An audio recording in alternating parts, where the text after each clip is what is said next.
할 것 같은데 다음 그 토론에서 좀 말씀을 답변을 해주시면 좋겠습니다. 네, 제가 말씀드리려고 했는데 바로 사회작가 해주셔서 감사합니다. 다시 한 번 말씀드리겠습니다. 주도권 5분 30초를 드리는데 2명 이상 후보를 좀 지목해 주시고요. 다른 후보에게 조금 답변할 수 있도록 그 시간을 적절하게 조금 분배해 주시라고 부탁을 다시 한번 좀 드리겠습니다. 이재명 후보께서는 다음에 본인 순서이실 때 해명할 수 있는 그런 기회가 있으실 것 같고요. 다음은 이낙연 후보 순서입니다. 이낙연 후보 어느 후보께 먼저 질문하시겠습니까? 네, 정세균 후보께 좀 가르침을 받고자 여쭙습니다. 지금은 코로나 상황이 다시 위중해졌습니다만은 그러나 언젠가는 코로나는 끝날 것이고 그 다음에는 이제 회복의 과제가 우리에게 올 것입니다. 정세균 후보께서는 내년도의 목표를 회복으로 두셨는데 적절하다고 생각합니다.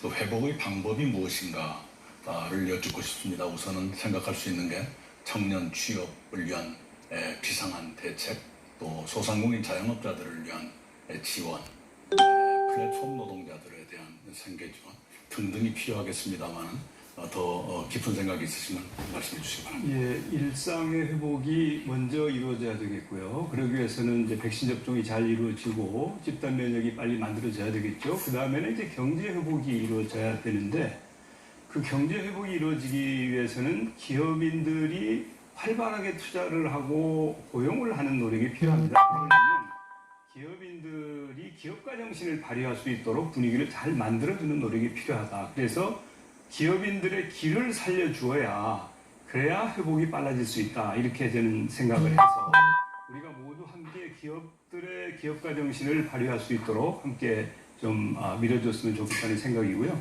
중장기적으로 이제 미래 성장 동력을 발굴하는 것을 비롯해서 근본적인 경제 회복을 위한 다양한 노력이 펼쳐져야 될 터인데 제가 시간을 너무 많이 쓰면 또 신뢰가 될 것 같아서 이 정도로 말씀을 드리겠습니다. 네, 다음은 이재명 후보께 여쭐게요. 재난지원금이건 또는 우리 기타 서민들에 대한 지원이건 국회를 거쳐야 되는 것들이 많습니다. 그런데 이재명 후보님의 국회에 대한 태도가 조금 오락가락하는 것 같아서 여쭙습니다. 우선 재난지원금에 관해서 이재명 후보께서는 날치기 하라는 말씀을 하셨어요. 그것이 온당한 주문이신가 싶고요.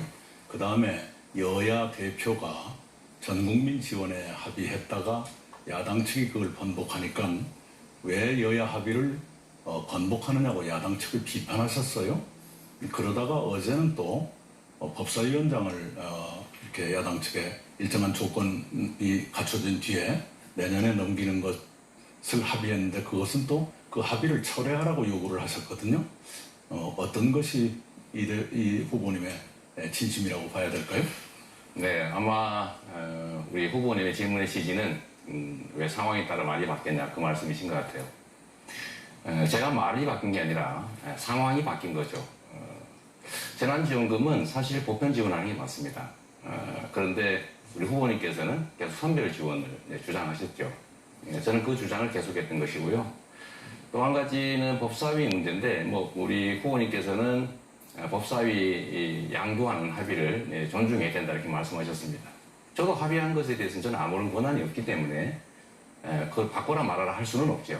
그러나 의견은 낼 수 있다. 저도 당원이 한 사람이기 때문에. 아니, 저하고의 입장 차이를 여쭌 것이 아니고 이 후보님의 말씀 자체가 한 번은 여야 합의를 왜 번복했느냐고 야단치시고 또 한 번은 여야 합의를 철회하라고 또 요구를 하셨거든요. 그리고 또 날치기를 하라 그러셨거든요.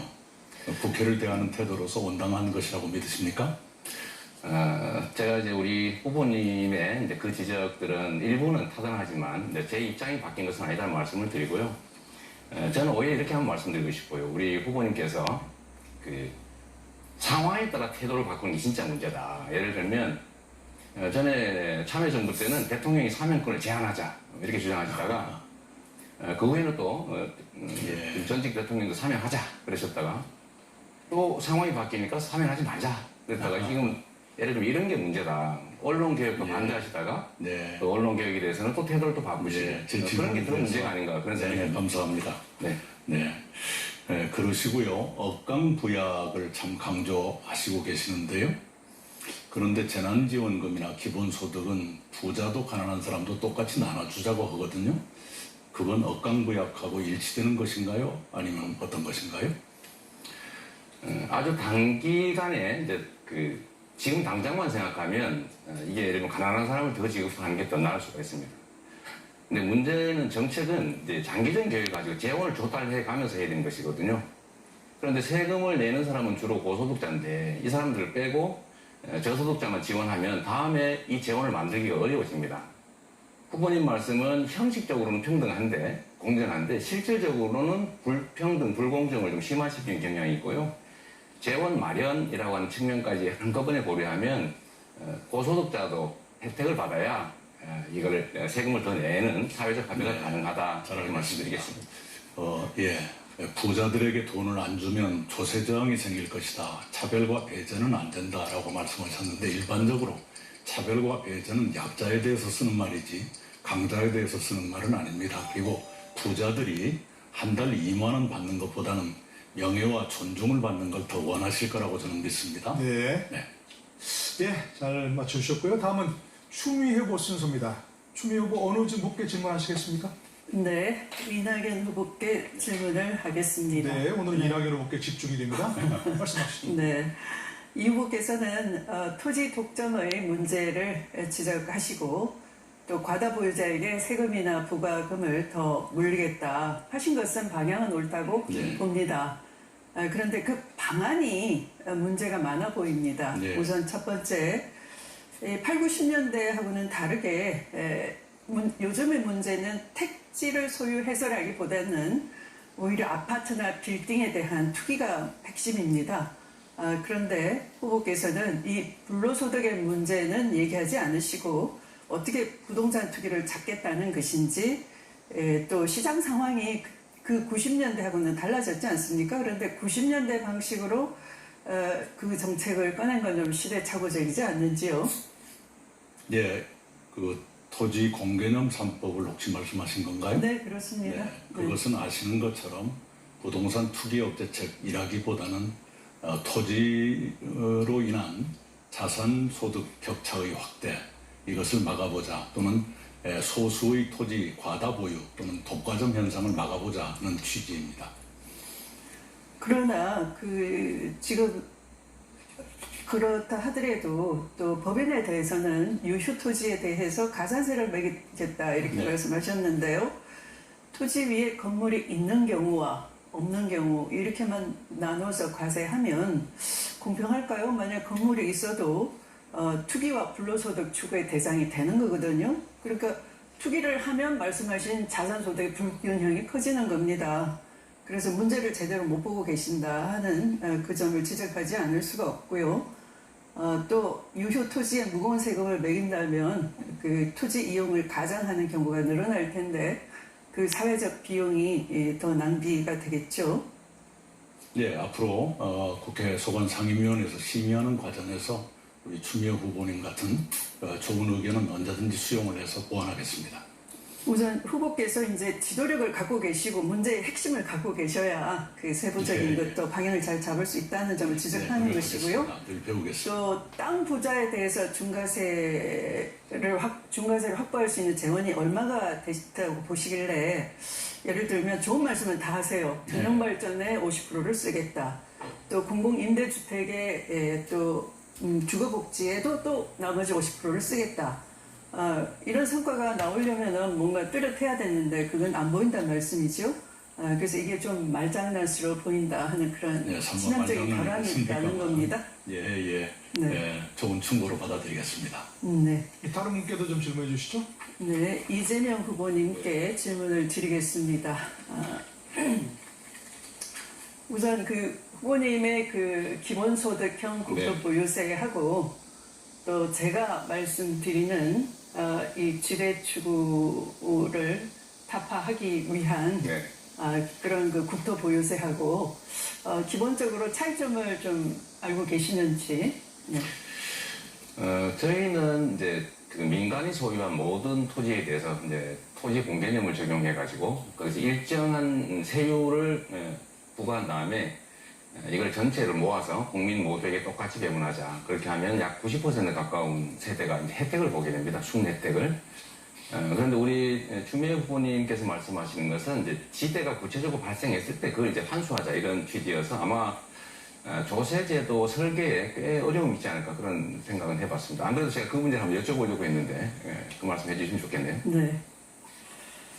조세제도는 사실은 오랫동안 국토보유세를 주장해온 분들이 그 세금으로서의 상당한 우수한 점이 있고 또 오히려 시장 독과점을 시장 정상화를 만들 수 있는 그런 우수한 제도이다라는 것이고요.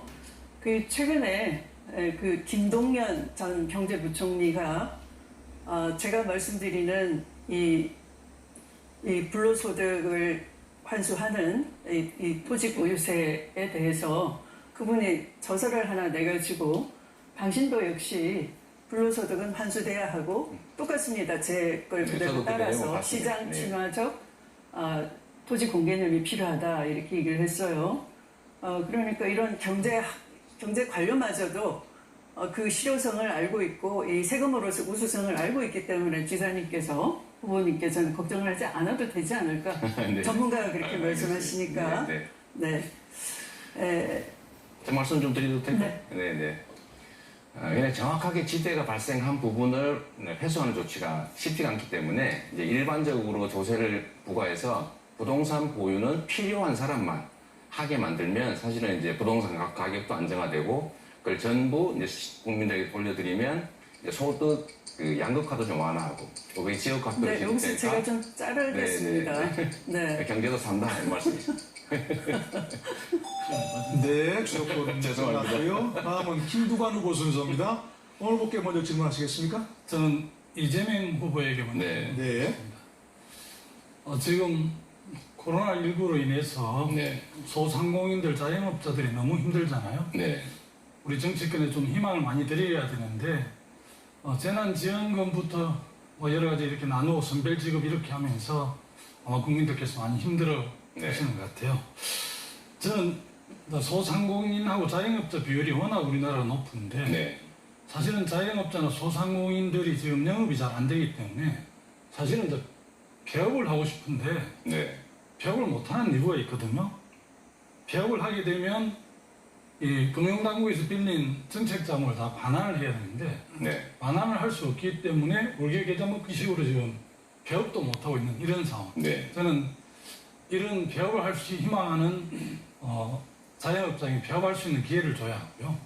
또 지금 전기세를 감면하고 있는데 보니까 집합금지업종은 50%, 집합제한업종은 30%를 감면해 주더라고요. 네. 그것도 단 이제 석 달만 감면을 해주고 또 전통시장 상인들은 전기세 감면을 안 해줘요. 그러니까 얼마나 상인들이 불만이 굉장히 많고 또 은행거래에서 저금리 상품을 요구하는 이제 자영업자 소상공인들이 많은데 네. 재난지원금 수수로 이제 카드사들이 이익을 많이 받거든요. 그런데 저금리 대출에 너무 약합니다. 그래서 저는 그 자영업자들의 폐업도 좀 도와주고 전기세도 3개월이 아니라 6개월 또 저금리 상품들을 개발해서 정말 어려운 자영업자 소상공인들한테 지원을 해야 된다고 생각하는데 이 점에 대해서 어떻게 생각하십니까? 뭐 전적으로 공감합니다. 지금 이제 코로나19 때문에 많은 국민들이 일반적인 피해를 입으셨고 그 중에서도 소상공인 자영업자가 또 많은 피해를 입었고 그 중에서도 국가의 직접 명령에 의해서 아예 문을 못 여는 피해를 입으신 분들도 있죠. 당연히 국가가 이제 국가의 명령에 의해서 피해받은 당사자에 대해서는 사실은 보상을 하는 것이 헌법 이념에 부합합니다. 그리고 소상공인들이 일반적으로 피해를 많이 입었기 때문에 지금 정부에서도 선별 지원을 많이 하고 있지 않습니까? 그것도 상당히 좀 부족하다고 생각되고 일반적인 지원의 방식 중에서 이제 현금으로 지원하는 것도 있는데 저는 지역화폐 형태로 매출을 올려주는 게 진짜 지원이다 그런 생각을 해서 가급적인 전 국민에게 지역화폐로 지원을 해서 소상공인의 매출을 올려주자 이런 말씀 많이 드리고 있습니다. 얼마 며칠 전에 그 이재명 지사께서 공무원들을 30명 대동을 하고 이 영업소 위반한 집중 단속을 했다고 보도를 봤거든요. 네. 법에 정한 대로 단속하고 처벌하는 것은 공무원 의무이고 지사가 단속 공무원은 아니지 않습니까? 규정대로 하는 과정에서 어렵고 억울한 사람이 없는지 또 보살피고 안아주는 것이 저는 도지사 역할이라 이렇게 생각을 합니다. 어떤 분들은 전격적으로 잘한다고 박수를 칠지 몰라도 저는 이재명 후보께서 이러시는 걸 보면서 보릿고개 때 쌀 몇 대박 훔쳤다고 완전 그냥 이 육모방망이로 혼을 내는 그 사또 같은 그런 느낌이 좀 들었거든요. 그날 방송사는 뭐 어디서 왔는지 모르겠는데 방송사도 대장을 했는데 단속 정보가 유출된 거라고 저는 보고 또 도청 방송국이 직접 관여를 했다면 제가 볼 때는 가대 광고라고 이렇게 생각을 합니다. 그래서 이재명 후보를 행정의 달인이 아니라 홍보 달인이다 이렇게 평가하는 네. 분들이 계신데 이런 평가에 대해서 어떻게 생각하십니까? 뭐 세상이라고 하는 게 이쪽 면에서 보면 이렇고 동전도 앞으로 보면 일자고 옆으로 보면 동그랗지 않습니까? 다른 의견이 있을 수 있다고 생각하고요. 제가 그 단속 현장을 가서 우리 공무원들 격려한 이유는 뭐 방송사 같이 가진 않았습니다. 제 자료 화면이고요. 뭐 철저히 이제 뭐 개인정보 유출되지 않도록 조치했다는 말씀 먼저 드립니다. 제가 간 이유는 이제 경기도 관내에서 이제 위반하는 업체들이 너무 많고 그냥 단속해도 효과가 없이 계속 빈발하기 때문에 제가 우리 도민들께 이렇게 하면 안 됩니다라는 걸 보여드리려고 일부러 갔다는 말씀 하나 드립니다. 너무 가혹한 거 아니냐 전적으로 공감합니다. 제가 거기 갔더니 2테이블 영업하고 있더라고요. 그리고 정말 그분들 정말 안타까운 마음 들었는데 그렇다고 하더라도 우리가 정한 규칙은 지켜야지 어렵다고 어기고 또 네. 어긴다고 봐주고 뭐 그렇게 하면 그렇게 하면 안 될 것 예, 같습니다. 김두관 후보 다른 업계도 조금 네. 간단히 우리 질문하시죠. 시간이 좀 많지는 않지만 이낙연 후보에게 질문하도록 예. 하겠습니다. 사실 총리를 이제 3년 지내셨는데 우리 국민들이 가장 지금 힘들어하는 게 역시 이제 부동산 문제인데 부동산 문제를 제대로 처리하지 못함으로 해서 사실은 지난 4.7 보궐선거도 매우 어려웠고 또 지금 정권 재창출에 대해서도 지금 많은 우리 당을 지지하는 분들이 걱정하고 계신데 그 점에 대해서 좀 하실 말씀 있으시면 말입니다. 네, 여러 차례 말씀드린 바와 같이 네, 죄송합니다. 어차피 시간이 다 됐으니까요. 내가 나중에 또 이 부분은 다음에 뭐 청문 토론이나 최후의 한마디 때 그때 또 답변하실 수 있는 기회를 좀 마련해 드리겠습니다. 예, 다음은 이재명 후보 순서입니다. 어느 후보께 먼저 질문하시겠습니까? 예. 먼저 우리 김동완 부부님께 질문 좀 드려보겠습니다.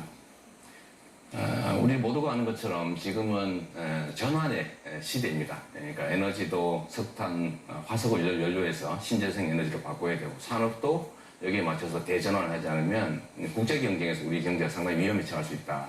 디지털 전환도 신속하게 이루어지지 않으면 국제 경쟁에서 밀리겠죠.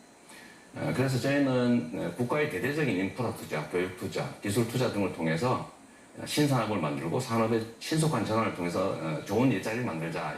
이 전환적 성장. 두 번째로는 우리 경쟁의 질서를 공정하게 만들어서 자원의 효율성을 높이고 그리고 개인들로 하여금 희망을 가지고 열정을 다할 수 있게 공정한 사회를 만드는 것이 성장의 길이다 이렇게 생각합니다. 그 중에 하나, 공정성을 확보하는 방식이 하나가 사실 대기업과 중소기업, 자본과 노동, 또 중앙과 지방 간의 불균형 해소, 이것도 사실 매우 공정성 확보에 중요한 과제인데, 그래서 우리 김동완 후보께서는 지역 균형 발전, 자치분권을 정말 강조하시지 않습니까? 예. 제가 이제 김두관 후보님 때문에 그 운동을 같이 하게 됐는데, 지금 김경수 지사께서 좀 어려움을 겪으시면서 이제 동남권 메가시티 그 사업이 좀 어려움에 처하지 않을까 싶어요. 이것도 국가 균형 발전 그리고 국가의 성장 정책의 일환으로 좀 중앙정부 사업으로 좀 전환해서 진행하는 게 어떨까 생각을 해봤는데 우리 김 후보님 의견 좀 듣고 싶습니다. 불공정의 가장 근본은 저는 뭐 서울공화국이라고 생각을 하고요. 최근에 이제 김경수 지사께서 어렵게 되셨는데 가장 먼저 우리 이재명 후보께서 몰갱 메가시티를 적극적으로 지원하고 돕겠다. 또 이렇게 해서 저는 너무 감사하게 생각을 합니다. 부울갱 메가시티의 핵심은 이제 SOC로는 가덕도 신공항이고 네. 또 하나는 남부내륙 고속철도인데요. 또 강역철도이기도 하고 그래서 김경수 지사가 부재 중에 염려를 많이 하시는데 아무래도 이 부분은 제가 또 경남 지사도 하고 지역구도 지금 양산이기 때문에 무역인가 현장에 있습니다. 그래서 김경수 지사가 공백이지만 최대한 우리 당의 협조를 받아서 무역인 메가시티 완성될 수 있도록 네. 제가 최선을 다하겠습니다. 네, 다른 고맙습니다. 분께도 좀 질문해 주시죠. 두 분 같이 하셨다고 네. 너무 두 분만 하지 마시고. 네. 제가 이낙연 후보님께 하나 여쭤보겠습니다. 정치인들은 많은 약속을 하고 국민으로부터 권한을 위임받습니다. 그래서 공직자가 될 때 국민에게 한 약속을 잘 지켜야죠. 두 번째는 주어진 권한을 활용해서 이제 국민들이 맡긴 일을 잘 해야 됩니다. 성과를 내야 되는 거죠. 우리 이낙연 후보님께서는 아주 오래 공직자 생활을 하셨는데 공약 이행률은 뭐 그렇게 우수하지 못하신 것 같아요. 제가 언론을 통해서 봤는데 왜 그렇게 공약 이행률이 낮은지 못 지킬 약속을 하신 건지 지킬 수 있는데 안 하는 것인지 좀 궁금하고요. 두 번째는 대통령 다음으로 큰 권한을 가진 국무총리를 아주 오래 하셨지 않습니까? 그러시면서 그 권한을 활용해서 예를 들어 기존의 제도를 바꾼다든지 국민의 삶을 개선한다든지 뭐 이런 성과를 어떤 걸 내셨는지 제가 한번 설명을 좀 듣고 싶습니다. 예, 우선 공약 이행률은 어떤 보도의 제목만 보신 것 같습니다. 제가 2014년 7월에 취임해가지고 도지사로 15년 공약 이행률 보면 21개 중에 20개를 이행한 것으로 2016년에 평가가 됐고요. 2017년 보면 제가 총리로 지명돼서 지사 일을 더 할 수가 없었습니다. 총리로 일할 때 한 가지만 말씀을 드리면 조류 인플루엔자를 완전히 살처분 제로까지 만들었습니다. 대단히 기록적인 일이었고요. 아마 총리 이재명 지사님께서 관심을 가지셨다면 충분히 알으셨을 거라고 생각합니다. 네, 그 3년에 정말 대통령 다음에 큰 권한을, 도지사 이상의 권한을 가지셨는데 그 인플루엔자 잡은 거 정말 잘하신 것 같습니다. 다른 것도 나중에 한번 들어보고 싶고요. 공약 이행률 부분 아까 뭐 20몇 개 중에 20개를 이행하셨다 2016년에 이렇게 말씀하셨는데 제가 본 건 좀 그거와는 달라서 나중에 팩트 체크를 한번 해봤으면 좋겠다는 생각이 듭니다. 저는 공직자가 가져야 될 덕목이 세 가지 정도가 있다고 생각합니다. 첫째는 권력을 위임받는 대가로 국민에게 한 약속을 반드시 지켜야 된다. 공약 이행률 정말 중요하고요. 두 번째는 주어진 권한을 활용해서 국민의 삶을 바꿔야 된다. 실적이 중요하죠. 유능함을 증명해야 된다. 세 번째는 청렴해야 된다고 생각합니다. 이 청렴이라고 하는 것은 공적 권한을 사적으로 남용하지 않는 것이죠. 이 세 가지 덕목에서 저는 완벽하기는 못하겠지만 상당히 지켰다고 생각하는데 우리 후보님께서는 자신 있으신지 한번 여쭤보고 싶습니다. 예, 부족함도 많이 있었겠지요. 그런데 이거 하나는 말씀드리고 싶습니다. 농도, 전라남도가 2014년에 고용노동부의 일자리 종합대상을 받은 적이 있습니다. 네, 감사합니다. 네, 수고하셨고요. 마지막으로 오래 기다리셨습니다. 박용진 후보 주도권 토론 시작하시죠. 어느 후보께 질문 먼저 하시겠습니까? 너무 오래 기다려서 일단 제 얘기부터 하고 질문 드리도록 하겠습니다.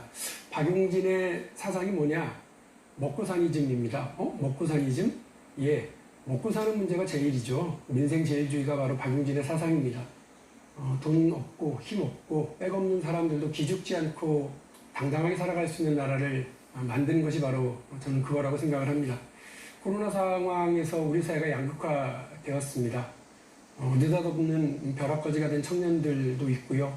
또 하루하루가 말라가고 있는 자영업자들의 피눈물 우리는 잘 알고 있습니다. 그런데 한쪽에서는 자산 부자들, 금융 부자들, 부동산 부자들은 더 부자가 되었다고 웃음꽃이 피고 있는 모습을 보면서 우리 정치하는 사람들이 해야 될 역할이 되게 무겁구나라고 하는 생각하게 됩니다. 박용진 대통령이 되면 이런 어려운 이웃들, 자영업자들, 또 이번 코로나 때문에 힘겨워하고 있는 업종과 종사자들에게 적극적으로 두텁게 지원하는 정책을 펴가도록 하겠습니다. 그럼 이제 이재명 후보에게 질문 하나 드리겠습니다. 네, 감사합니다. 제가 제일 듣기 싫어하는 말이 진보가 무능하다라고 하는 얘기입니다. 특히나 경제 무능하고 경제 성장에 대해서 능력이 없다 이렇게들 이야기하는 걸 제일 싫어하거든요.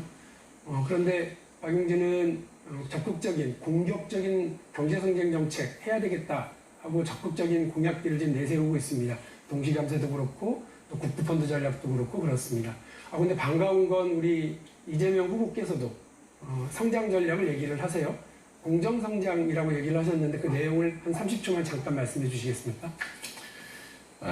역사적으로 보면 뭐 조세제도라든지 인재채용이든지 아니면 돈밭을 누가 경쟁할 것이냐 이런 점에서 공정했던 시대는 흥했고 이게 불공정한 시대는 대개는 망하거나 위기를 겪었습니다. 아주 간단하게 말씀을 드리면 대기업과 중소기업의 역관계가 가불관계가 되면서 중소기업의 경영성과를 대기업들이 많이 뺏어가다 보니까 중소기업은 좋은 인재를 쓰기 위해서 보수를 올려주거나 하는 게 불가능합니다. 그러다 보니까 중소기업은 일자리를 인력을 구하기 어렵고 젊은이들은 일을 할 자리를 얻기 어려운 이런 점들을 공정한 질서 회복을 통해서 어느 정도는 완화할 수 있다. 성장의 길로 갈 수 있다. 그런 말씀입니다. 대략의 말씀 잘 알겠고요. 반은 맞는 말씀이 있습니다. 이른바 시장에서의 공정에 누구보다도 박용진이 공정경제에 대해서 적극적으로 해왔고 관련 공정경제 3법 법안도 냈고 통과도 시킨 사례들이 많이 있고요. 재벌개혁에 박용진처럼 성과를 낸 사람도 없기 때문에 이재명 후보의 말씀 반은 맞습니다. 그런데 이게 축구로 치면 전원 수비 정책이거든요. 그러니까 골은 먹지 않을 수가 있습니다. 그러나 경기를 승리로 이끌 수는 없죠. 유능한 감독은 공격수를 전진배치시킵니다. 우리 경제의 핵심 플레이어는 공정거래위원회와 검찰이 아니죠. 바로 노동자와 기업입니다. 기업의 활력, 노동자들이 신명나는 그런 정책을 만들기 위해서 동시감세라든지 또 국부펀드 전략이라든지 주식시장의 활성화라든지 또 이런 적극적인 공격적인 정책들을 저는 피거든요. 그런 면에서 우리 이재명 후보께서도 단지 이렇게 방어만 하는 전략이 아니라 또 우리 진보가 평화, 인권, 민주주의에도 강하지만 이 경제 성장에서도 아주 강하다라고 하는 면을 보여주시는데 저하고 나중에 좀 같이 합의를 좀 하고 잠깐만 말씀드려도 힘을 될까요? 모아갔으면 좋겠습니다. 제가 다른 분께도 좀 설명을 질문을 드렸고요. 국민자산 5억 성공시대 만들겠다. 국부펀드 대통령이 되겠다. 이런 공약도 제시하고 있습니다. 또 바이미 6 대통령, 우리 산업의 미래 먹거리, 바이오 헬스, 2차 전지, 미래차, 6G 이거 적극적으로 육성해 나가겠다고 하는 미래 대통령이 되겠다고 하는 계획도 말씀을 드리고 바이미 6 대통령 되겠다고 얘기를 합니다. 근데 우리 이낙연 후보께서는 아직 성장 정책과 관련해서 경제성장 정책과 관련해서 딱 부러진 말씀이 없으셔서요. 어떤 것이 있으신지 말씀 듣고 싶습니다. 네, 중산층 경제 구상 가운데 그 핵심이 5대 성장 전략이라는 게 있었습니다. 기술 성장, 그린 성장, 사람 성장, 포용 성장, 공정 성장입니다. 그 가운데서 기술 성장 속에 조금 전에 박용진 후보께서 말씀하신 미래 산업들이 모두 망라가 되어 있고요. 그린 성장은 다 아실 겁니다. 기술 성장과 그린 성장을 통해서 160만 개 정도의 일자리가 나올 수 있을 거라고 생각을 하고요. 제가 오히려 좀 오늘 여쭙고 싶었던 것은 국부펀드 구상을 좀 더 알고 싶어서 아까부터 여쭙고 싶었는데 제 질문 시간에 한번 말씀 더 나누도록 하고요. 다른 후보들과 우리 이낙연 후보도 마찬가지인데 제일 걱정이 세금 걷어서 많이 나눠주겠다라고 하는 정책으로 가시는 것 같아서 걱정입니다. 세금 물 쓰듯이 하는 정책으로만 가다 보면 일본의 잃어버린 30년 쫓아갑니다.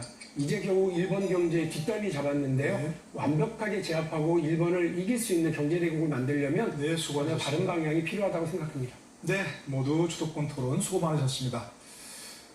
더불어민주당이 주최하고 연합뉴스TV와 MBN이 공동 주관하는 제20대 대통령 선거 더불어민주당 후보자 토론회. 자, 이번 순서는 스피드 퀴즈입니다. 각 후보자들 앞에 OX 편말 다 놓인 거 보이시죠? 지금부터 제가 드린 질문에 OX 편말 들어 답변해 주시면 되겠습니다. 개별 질문을 제가 드릴 수도 있다는 점 말씀드리고요. 그럼 시작해 보겠습니다. 첫 번째 질문입니다. 경선 과정에서 나를 서운하게 한 후보가 있다. O. 없다. X. 들어주시죠.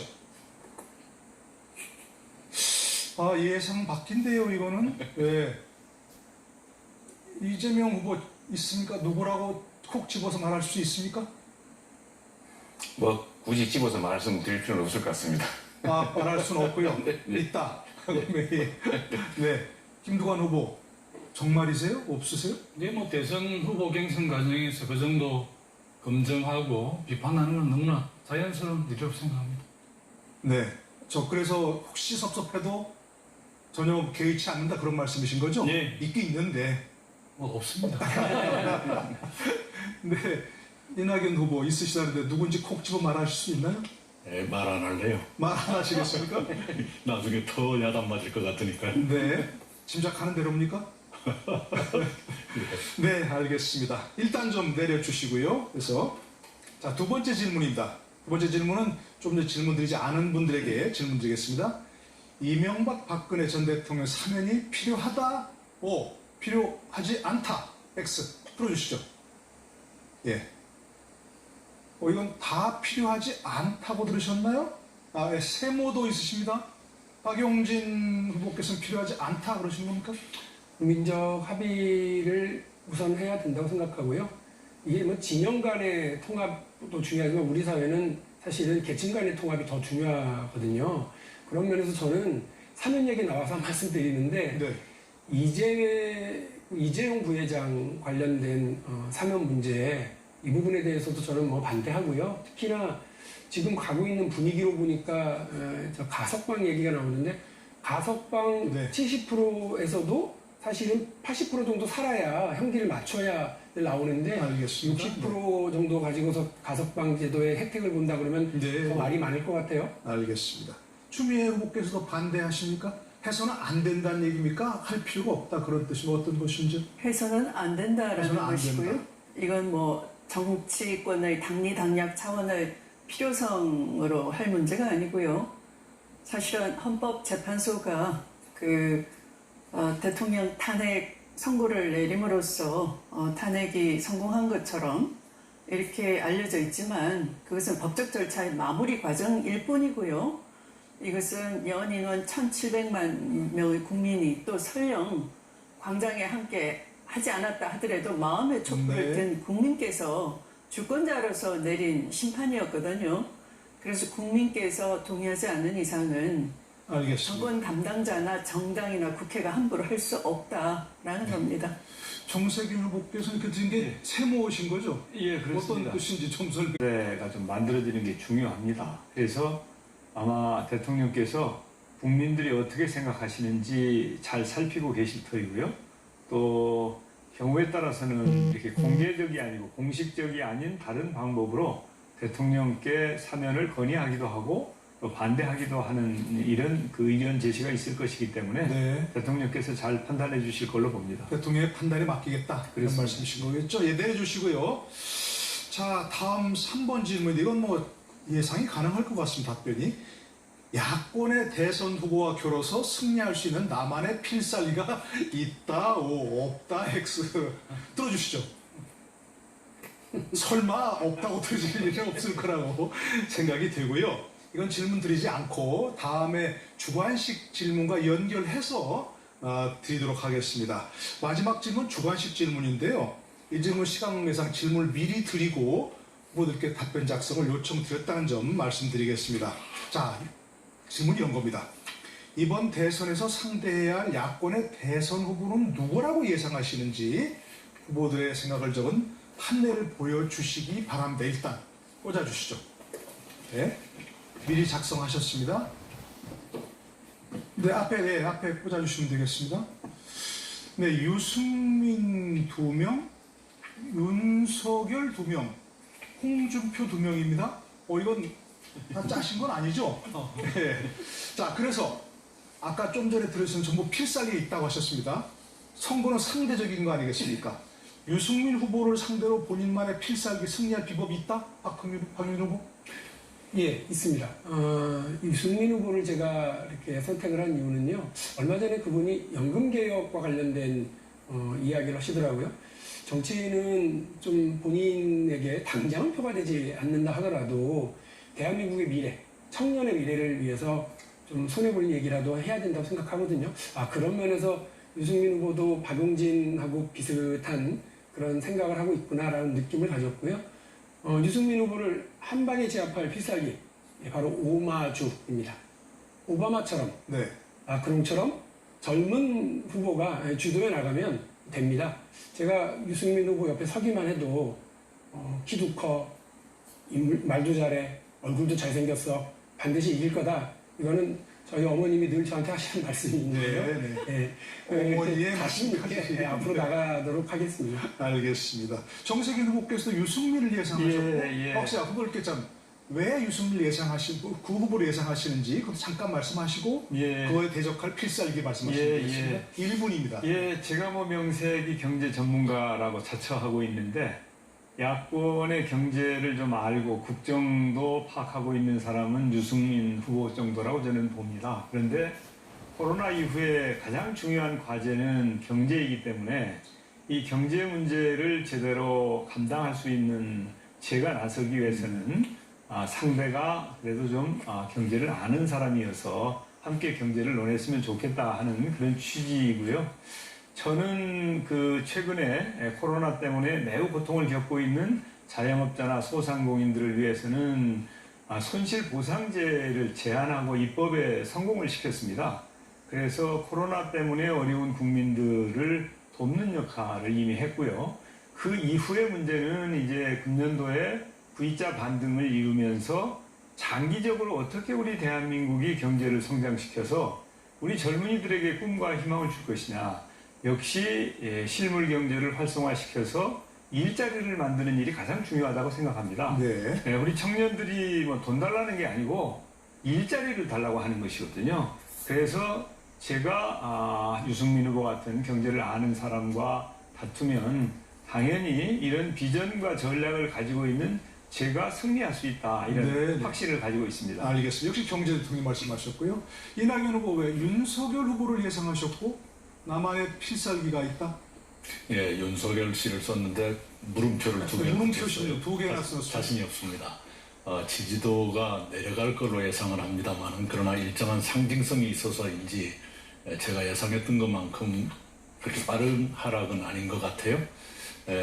제가 윤석열 씨라면 이길 수 있다라고 믿는 것은 경험의 범위입니다. 윤석열 씨는 평생 검사를 하신 분이라서 검사나 판사는 과거에 대해서 유무죄를 판단하는 일인데요. 국정이라는 건 그렇게 하는 것이 아니라 미래를 준비하고 갈등을 조정하고 하는 그것이 더 본질적인 일이거든요. 그런 일이라면 제가 더 잘할 것 같고요.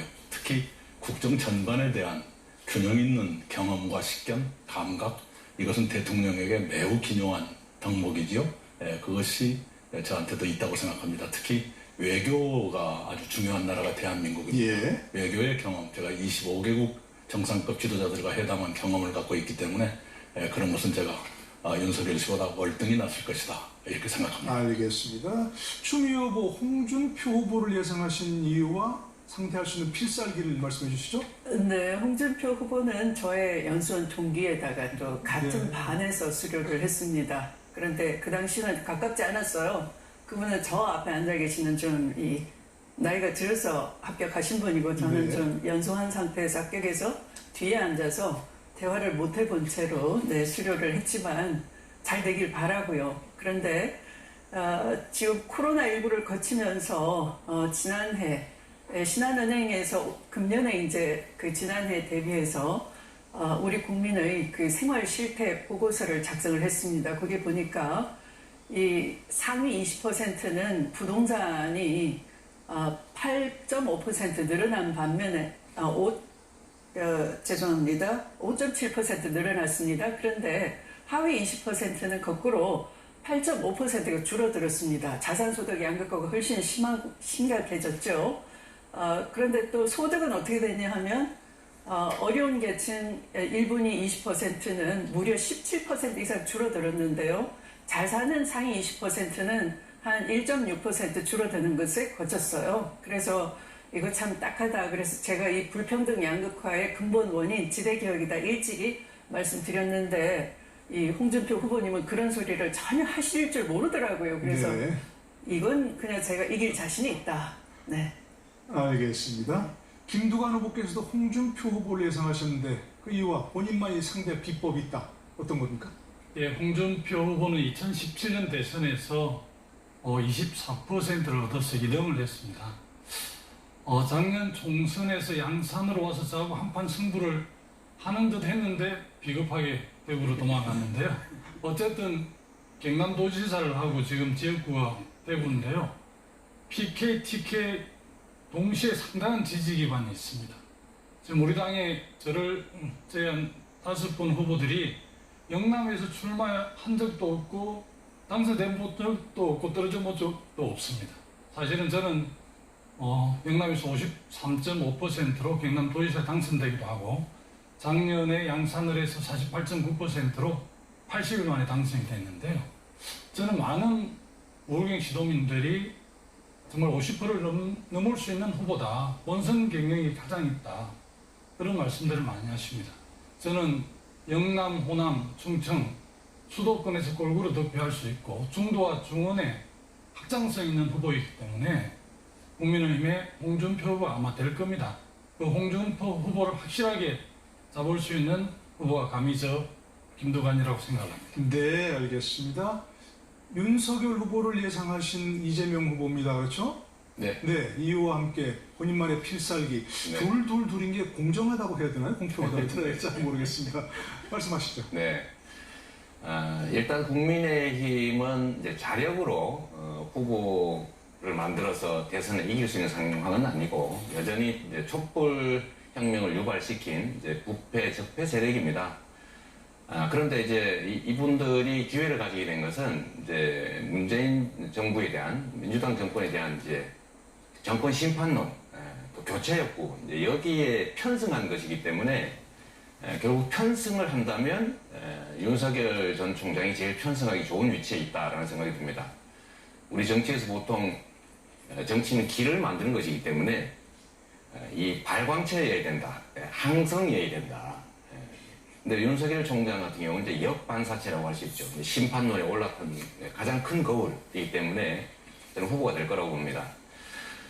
필살기라고 한다면 결국 국민들께서는 선거 마지막 순간에 내 삶, 우리의 미래를 어떻게 만들 것인지에 관심이 많으실 수밖에 없고 나라를 더 새롭게, 더 좋은 나라로 내 삶을 더 좋게 만들 수 있는 대통령 후보를 선택할 것이라고 봅니다.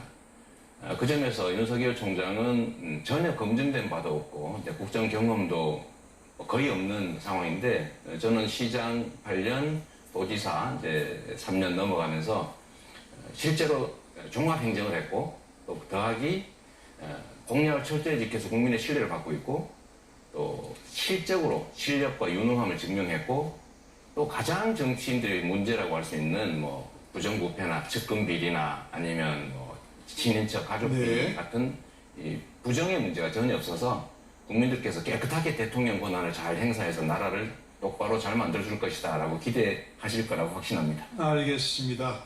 네, 시청자분께서 좀 더 오늘 누가 누구를 지목하시는지 좀 써두시고요. 또 어느 분의 예상이 맞는지 한번 좀 지켜보도록 하겠습니다. 내려주시고요. 네. 자, 지금까지 치열한 토론하느라 고생하셨으니까 좀 분위기를 바꿔보겠습니다. 이번 수는 그때 그 시절이라는 순서입니다. 대통령 후보 개인에 대한 국민들의 관심이 상당히 높습니다. 어린 시절은 어땠는지, 또 어떤 세월을 거쳐서 지금 이 자리까지 오실 수 있었는지 후보들의 지난 세월과 걸어온 발자취를 궁금해하고 있는데요. 이런 국민들의 궁금증에 후보들이 직접 답할 시간을 드리겠습니다. 사전에 후보들의 그때 그 시절 사진을 부탁드렸는데요. 후보들의 그때 그 시절을 사진과 함께 1분 이내로 설명해 주시면 되겠습니다. 올려주시고요. 그래서 먼저 이낙연 후보부터 보겠습니다. 기자 시절 사진인가요? 설명해 주시죠. 예, 총리 시절입니다. 총리 시절입니까? 네. 2019년 12월 강원도 동해안일 것 같습니다. 최문순 지사님이 이제 왼편 뒤에 계시는데요. 그때 그해 4월에 강원도 산불이 있었습니다만은 강원도 고성이었던 것 같습니다. 그해 산불이 나고 초기 일주일 사이에 제가 세 번을 현장을 갔습니다. 그건 저의 오래된 법칙입니다. 그리고 그해 연말에 복구 상황이 어떻게 진행되는지 점검하기 위해서 현장을 다시 갔었습니다. 겨울철 이어서 두텁게 방한복을 입고 목도리까지 하고 수첩이 손에 들려 있는데요. 그때 제가 이재민들께 들려드리고 싶은 말씀들을 적었던 메모, 그리고 이재민들께서 저에게 해주신 말씀들 그런 것을 메모했던 수첩인 것 같습니다. 제가 메모 광인데요. 저런 메모 덕분에 이재민들께 작은 희망이나마 드릴 수 있었던 것을 고맙게 생각합니다. 네, 알겠습니다. 다음 추미애 후보 국회 그 시절 보시죠. 어느 사진입니까? 네, 이것은 2017년도에 국회에서 교섭단체 대표 연설을 할 때 그 당시에 제가 지대개혁을 설파할 때의 모습입니다. 아무리 훌륭한 창업 아이디어가 있어도 땅 한 평을 가지지 못하면 은행 문턱을 넘어설 수가 없는 우리 사회의 이 지대추구형, 불로소득 추구형 경제 시스템을 고치자 하는 것입니다. 이걸 고치지 않으면 우리 청년의 미래도 있을 수가 없고 또 중산층 복원도 불가능합니다. 또 4차 산업혁명으로 나아갈 수조차 없는 것입니다.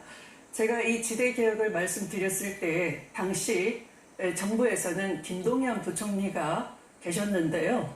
전혀 귀 기울이지 않다가 이제 물러나서 대권 열차를 타면서 불로소득 환수해서 토지 시장 친화적 토지 공개념 필요하다 이렇게 저 따라하기를 하기 시작했습니다.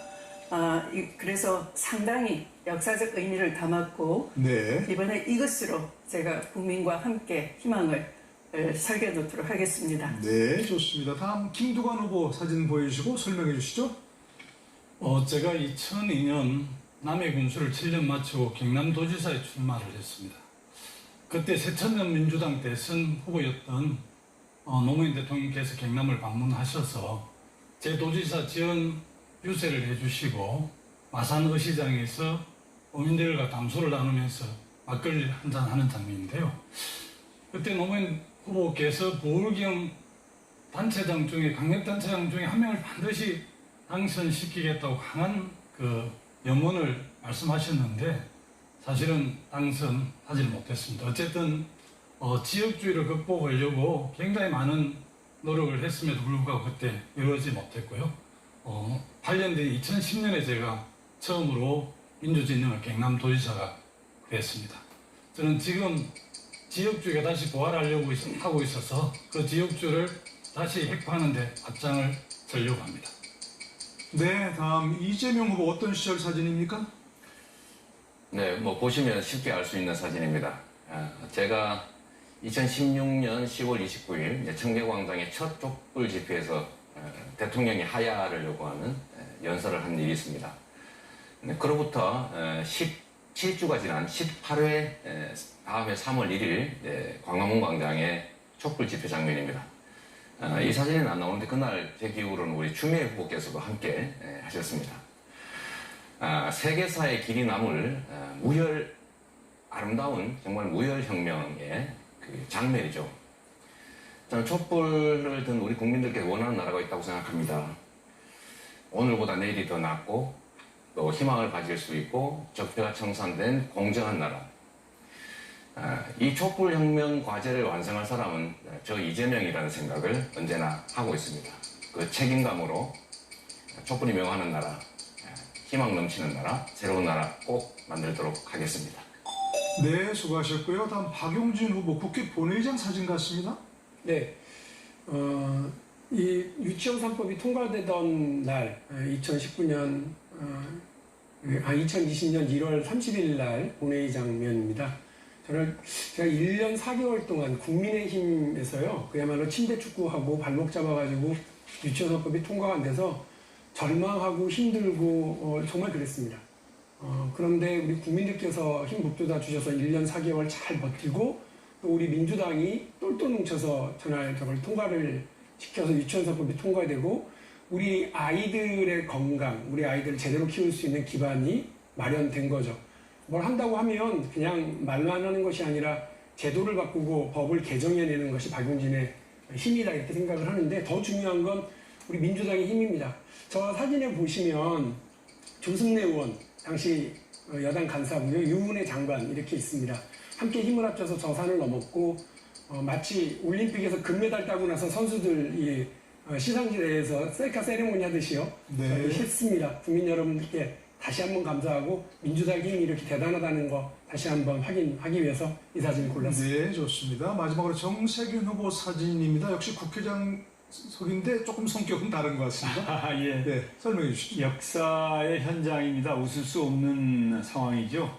저희가 이제 국회의장석인데요. 제가 의장석에 앉아 있는데 그 당시에 노무현 대통령을 탄핵하고자 하는 세력과 그렇지 않은 세력 간의 치열한 의장석 이 점거 작전이 진행이 되었는데 제가 이제 추리닝을 입고 있어요. 그리고 그 뒤에 보면 이병석 그 당시 야당 의원이 저를 끌어내리려고 하고 있고 김부겸 총리 또 임종석 실장 이강래 의원 이런 분들이 계신데 그때 정말 참담한 상황이었죠. 수일간 박관영 의장의 사유를 저지하기 위해서 저희가 저기서 대기를 하고 대치를 했는데 뭐 그때 이 자리에 계신 의원님들도 계십니다만은 정말 치열한 싸움을 했습니다만은 결국은 숫자에 밀려서 노무현 대통령 탄핵안이 가결되고 말았죠.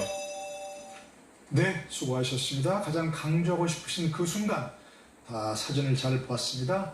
네, 내려주시고요. 이번 토론은 후보자가 후보를 검증하는 청문 토론 시간입니다. 한 명의 후보자에 대해서 다른 후보들이 질의문답을 통해서 더불어민주당 대통령 후보로서 자질과 능력을 검증해보는 시간인데요. 네, 상대 후보에게 반드시 확인해보고 싶은 질문 하시되 손을 드시면 되겠습니다. 제가 질문 절수를 선택하도록 할 텐데요. 질문은 30초 이내로, 답변은 1분 이내로 부탁드리겠습니다. 그러니까 한 청문 대상 후보당 총 6분 30초가 주어집니다. 이것은 폼의 특성상 모든 분들에게 똑같이 골고루 좀 기회가 돌아가지 못할 수도 있다는 점 미리 말씀을 드리겠습니다. 그럼 사전에 약속된 순서에 따라서 추미애 후보의 청문 토론부터 진행하겠습니다. 청문 대상자가 바로 추미애 후보입니다. 질문을 드리겠는데요. 본인께서 이제 끈 잡는 예가 되겠다고 이렇게 하셨는데 지금 국민들은 다 윤석열을 보고 매라고 합니다. 그럼 누가 꽁인 겁니까? 지금 저는 매 잡는다고 아주 바빠 죽겠습니다. 매일 싸우고 있어요.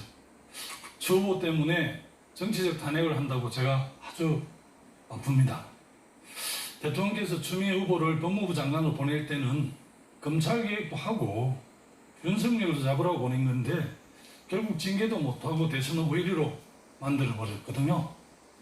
전쟁터에 갈 때는 넘넘한 장군으로 갔는데 돌아올 때는 패잔병으로 돌아온 거 아닙니까? 2개월짜리 징계를 왜 했습니까? 네. 네, 답변해 주시죠. 네. 그 징계 의결서를 대통령께서 제가를 하신 거죠. 그래서 2개월짜리 징계를 왜 했습니까? 하는 것은 징계 의결서의 그 방대한 양을 한번 읽어보시면 이런 그 윤석열 후보의 치명적인 해임에 상당하는 그런 잘못이 있구나 이해하실 것 같고요. 한번 보시기 바랍니다. 이미 공개되어 있으니까요. 그리고 꽁 잡는 매라고 제가 말씀을 드려서 이미 그 꽁은 높이 날지도 못하고 멀리 가지도 못하고 뱅뱅 돌다가 결국은 손짓을 했던 국민의힘당에 아마 입당을 할 겁니다. 그러면 이제 더욱더 추락을 하겠죠. 또 이미 제가 잡아놓은 것을 또 후보께서 잡겠다고 안 하셔도 됩니다. 너무 염려하지 마시고요. 제가 아까 후보를 홍준표 후보라고 쓴 것은 옆에 있는 이낙연 후보님께서는 그 윤석열 해놓고 물음표 2개 다셨는데 우리 다 알거든요. 이제 본선 끝까지 가지 못할 거 아니냐. 제가 만약에 그렇게 징계 청구 해놓고 낱낱이 해부하지 않았다면 이 지금처럼 장모 구속도 있을 수가 없었고요. 계속 언론이 호의해서 꽃가마타고 고공행진하고 있어요. 네. 네. 그걸 좀 더 아셨으면 좋겠고요. 네. 검찰 질문은 개혁이 정말 다시 죄송합니다. 제가 질문은 30초 이내로, 답변은 1분 이내로 다시 한번 부탁드리겠고요. 이제 한 번씩만 기회를 드리겠습니다. 근데 네. 질문을 너무 여러 개를 하셔서 그렇습니까? 불가피했습니다. 30초만 더 드리겠습니다. 네, 말씀하시고. 네, 검찰 개혁 왜 했느냐 하는 것은 그냥 촛불 광장의 요구를 잊어버리신 거고요. 언론 개혁, 검찰 개혁은 이 70년 적폐입니다. 그리고 검찰은 이미 무소불위의 권한이죠. 그래서 그것을 해체한다는 것은 장관 혼자서 스타일 좋게 우아한 말로 조용히 1년 1개월 만에 뚝딱 해칠 수 없는 것입니다. 예. 네, 그 점을 잘 모르시고 질문하시는 것 같아서 알겠습니다. 매우 아쉽습니다. 네, 알고 있습니다. 박용진 후보 손을 진작 드셨습니다. 질문하시죠. 예. 우리 추미애 후보님께서는 지대개혁 공약을 발표를 하셨는데 아직 다른 공약들은 별로 없으셔서 우리 대통령이 되실 분으로서 제일 중요한 병역 문제 관련해서 좀 질문을 드릴게요. 네. 저는 모병제로 전환해야 된다. 이건 뭐 불가피한 일이라고 생각을 하고 또 이 모병제를 뒷받침하기 위해서 강력한 예비군제도, 우리 헌법 39조가 이야기하는 모든 국민, 부자든 가난하든 남성이든 여성이든 다 군대에 가서 기초군사훈련을 마치고 예비군제도 이렇게 편제하는 모병제를 뒷받침하는 강력한 예비군제도를 제가 주장을 합니다. 그것이 남녀평등 복무제인데요. 이와 관련해서 사회적 합의가 상당히 중요하리라고 생각을 하고 남녀평등 복무제, 우리 헌법 39조를 지키기 위한 이 제도적인 제안에 대해서 어떻게 생각하시는지 말씀을 좀 듣고 싶습니다. 저는 아직 모병제는 시기상조다라고 생각을 합니다. 그러나 군 생활 중에 여러 가지 앞으로의 사회를 살아가는 데 필요한 드론 교육, 코딩 교육 이런 것들을 군 생활 중에도 익혀서 기술에 뒤처지지 않고 오히려 군 생활 중에 더 앞서갈 수 있는 그런 기술 교육, 엔지니어링이나 여러 가지를 교육시키는 하나의 그런 군 혁신이 필요하다 생각하고요. 또 군에서 복무하는 기관 중에 지금 있는 수당을 지금도 많이 높였습니다만 좀 더 높여주는 그런 현실적인 방안을 찾았으면 좋겠습니다. 그리고 뭐 여성도 똑같이 뭐 군대 가야 되지 않느냐라고 하는데 사실은 여성의 사회적 역할에 대해서도 그런 입영의 방식이 아니더라도 어떤 사회 공익 활동을 위한 여러 가지 좋은 방안이 있기 때문에 꼭 그와 같이 획일적으로 꼭 다 같이 군에 가야지만 남녀가 평등하다 그런 기계적, 네. 형식적 평등 반대합니다. 이낙연 후보 질문 뭐셨죠? 말씀하시죠. 예, 아까 윤석열 전 검찰총장에 대해서는 말씀이 있었습니다만은 최근의 변화를 보면 우리 추미애 장관님의 고군분투에 대해서 좀 더 이해하게 됐습니다. 예컨대 윤석열 씨 장모님의 동업자들이 모두 처벌받았는데 장모님은 수사도 말씀하시는 거 보면 검찰에 대한 잘못된 생각이 여전히 있구나 이런 생각을 하거든요. 네. 우리 추미애 후보님의 그분에 대한 생각을 좀 듣고 싶습니다. 사실 그 검찰총장으로서도 저는 본분을 망각한 사람이다 생각합니다. 우선 정치 중립성은 본인을 위해서 주어진 게 아니고요. 그 조직 전체의 어떤 수사에 대한 중립성, 또 정치에 어떤 치우치지 않아야 되는 것 때문에 검찰총장이라고 하면 그것을 생명처럼 여겨야 되는 자리인 거죠.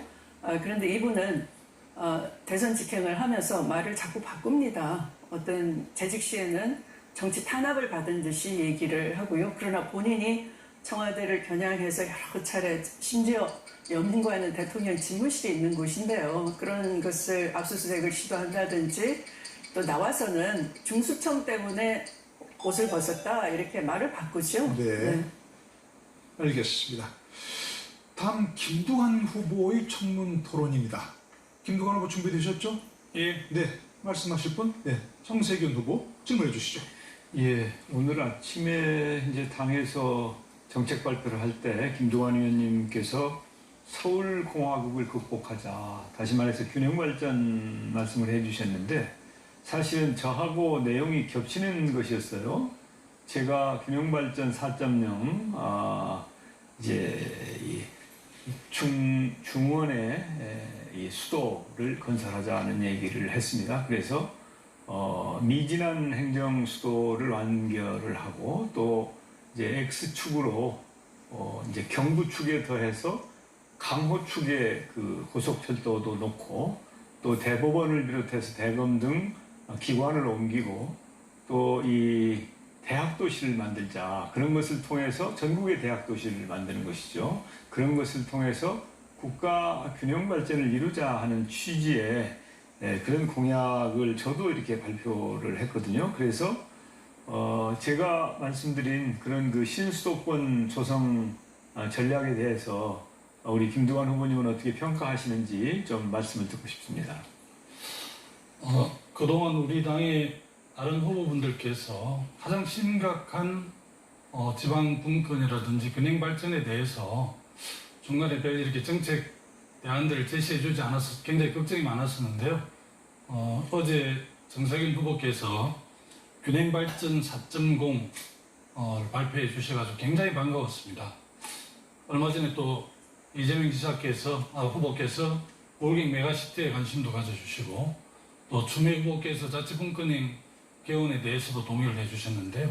저는 지금 수도권에 안고 있는 부동산, 환경, 교통 이런 모든 문제들이 수도권 일극 집중해서 오는 현상이라고 생각을 합니다. 그래서 너무 반갑고 정세균 후보님께서 제안한 균형 발전 4.0이 완전히 실현될 수 있도록 저도 함께 힘을 보태도록 하겠습니다. 네, 또 질문하실 분, 이재명 후보 네. 손 드셨습니다. 아까도 말씀드렸지만 우리 김두관 후보님께서는 자치분권 연대 조직을 해서 아주 오래전부터 균형 발전에 정말 헌신해 오신 것 제가 개인적으로 매우 존경의 마음을 표합니다. 저도 사실은 이제 경기도에 똑같은 문제가 있습니다. 경기도도 이제 분사 규제, 상수원 규제를 받는 이제 북동부 지역이 이제 저발전되고 남서쪽은 많이 발전해서 심지어 이러려면 갈라서자 이래가지고 분도하자 이런 얘기가 북부 지역에서 나오고 있습니다. 이 문제를 해결하기 위해서 저희가 지금 현재 이제 그 남부 지역에 있던 산하 공공기관들을 거의 예외 없이 이제 북동부 지역으로 옮기고 있는데 사실은 이제 뭐 직원들이든 해당 지역 주민들의 반발도 꽤 있습니다.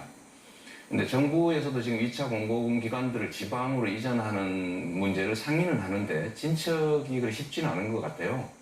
현실적으로 예를 들면 이런 반발이나 이런 걸 좀 이겨내고 2차 공공기관을 지방으로 좀 이전하는 그 문제의 현실적인 대책이랄까 뭐 방안은 어떤 게 있을지 좀 말씀해 주시죠. 이재명 후보께서 쉽지 않은 결단을 했다고 생각을 합니다. 제가 지금도 살기는 김포에 살고 있는데요.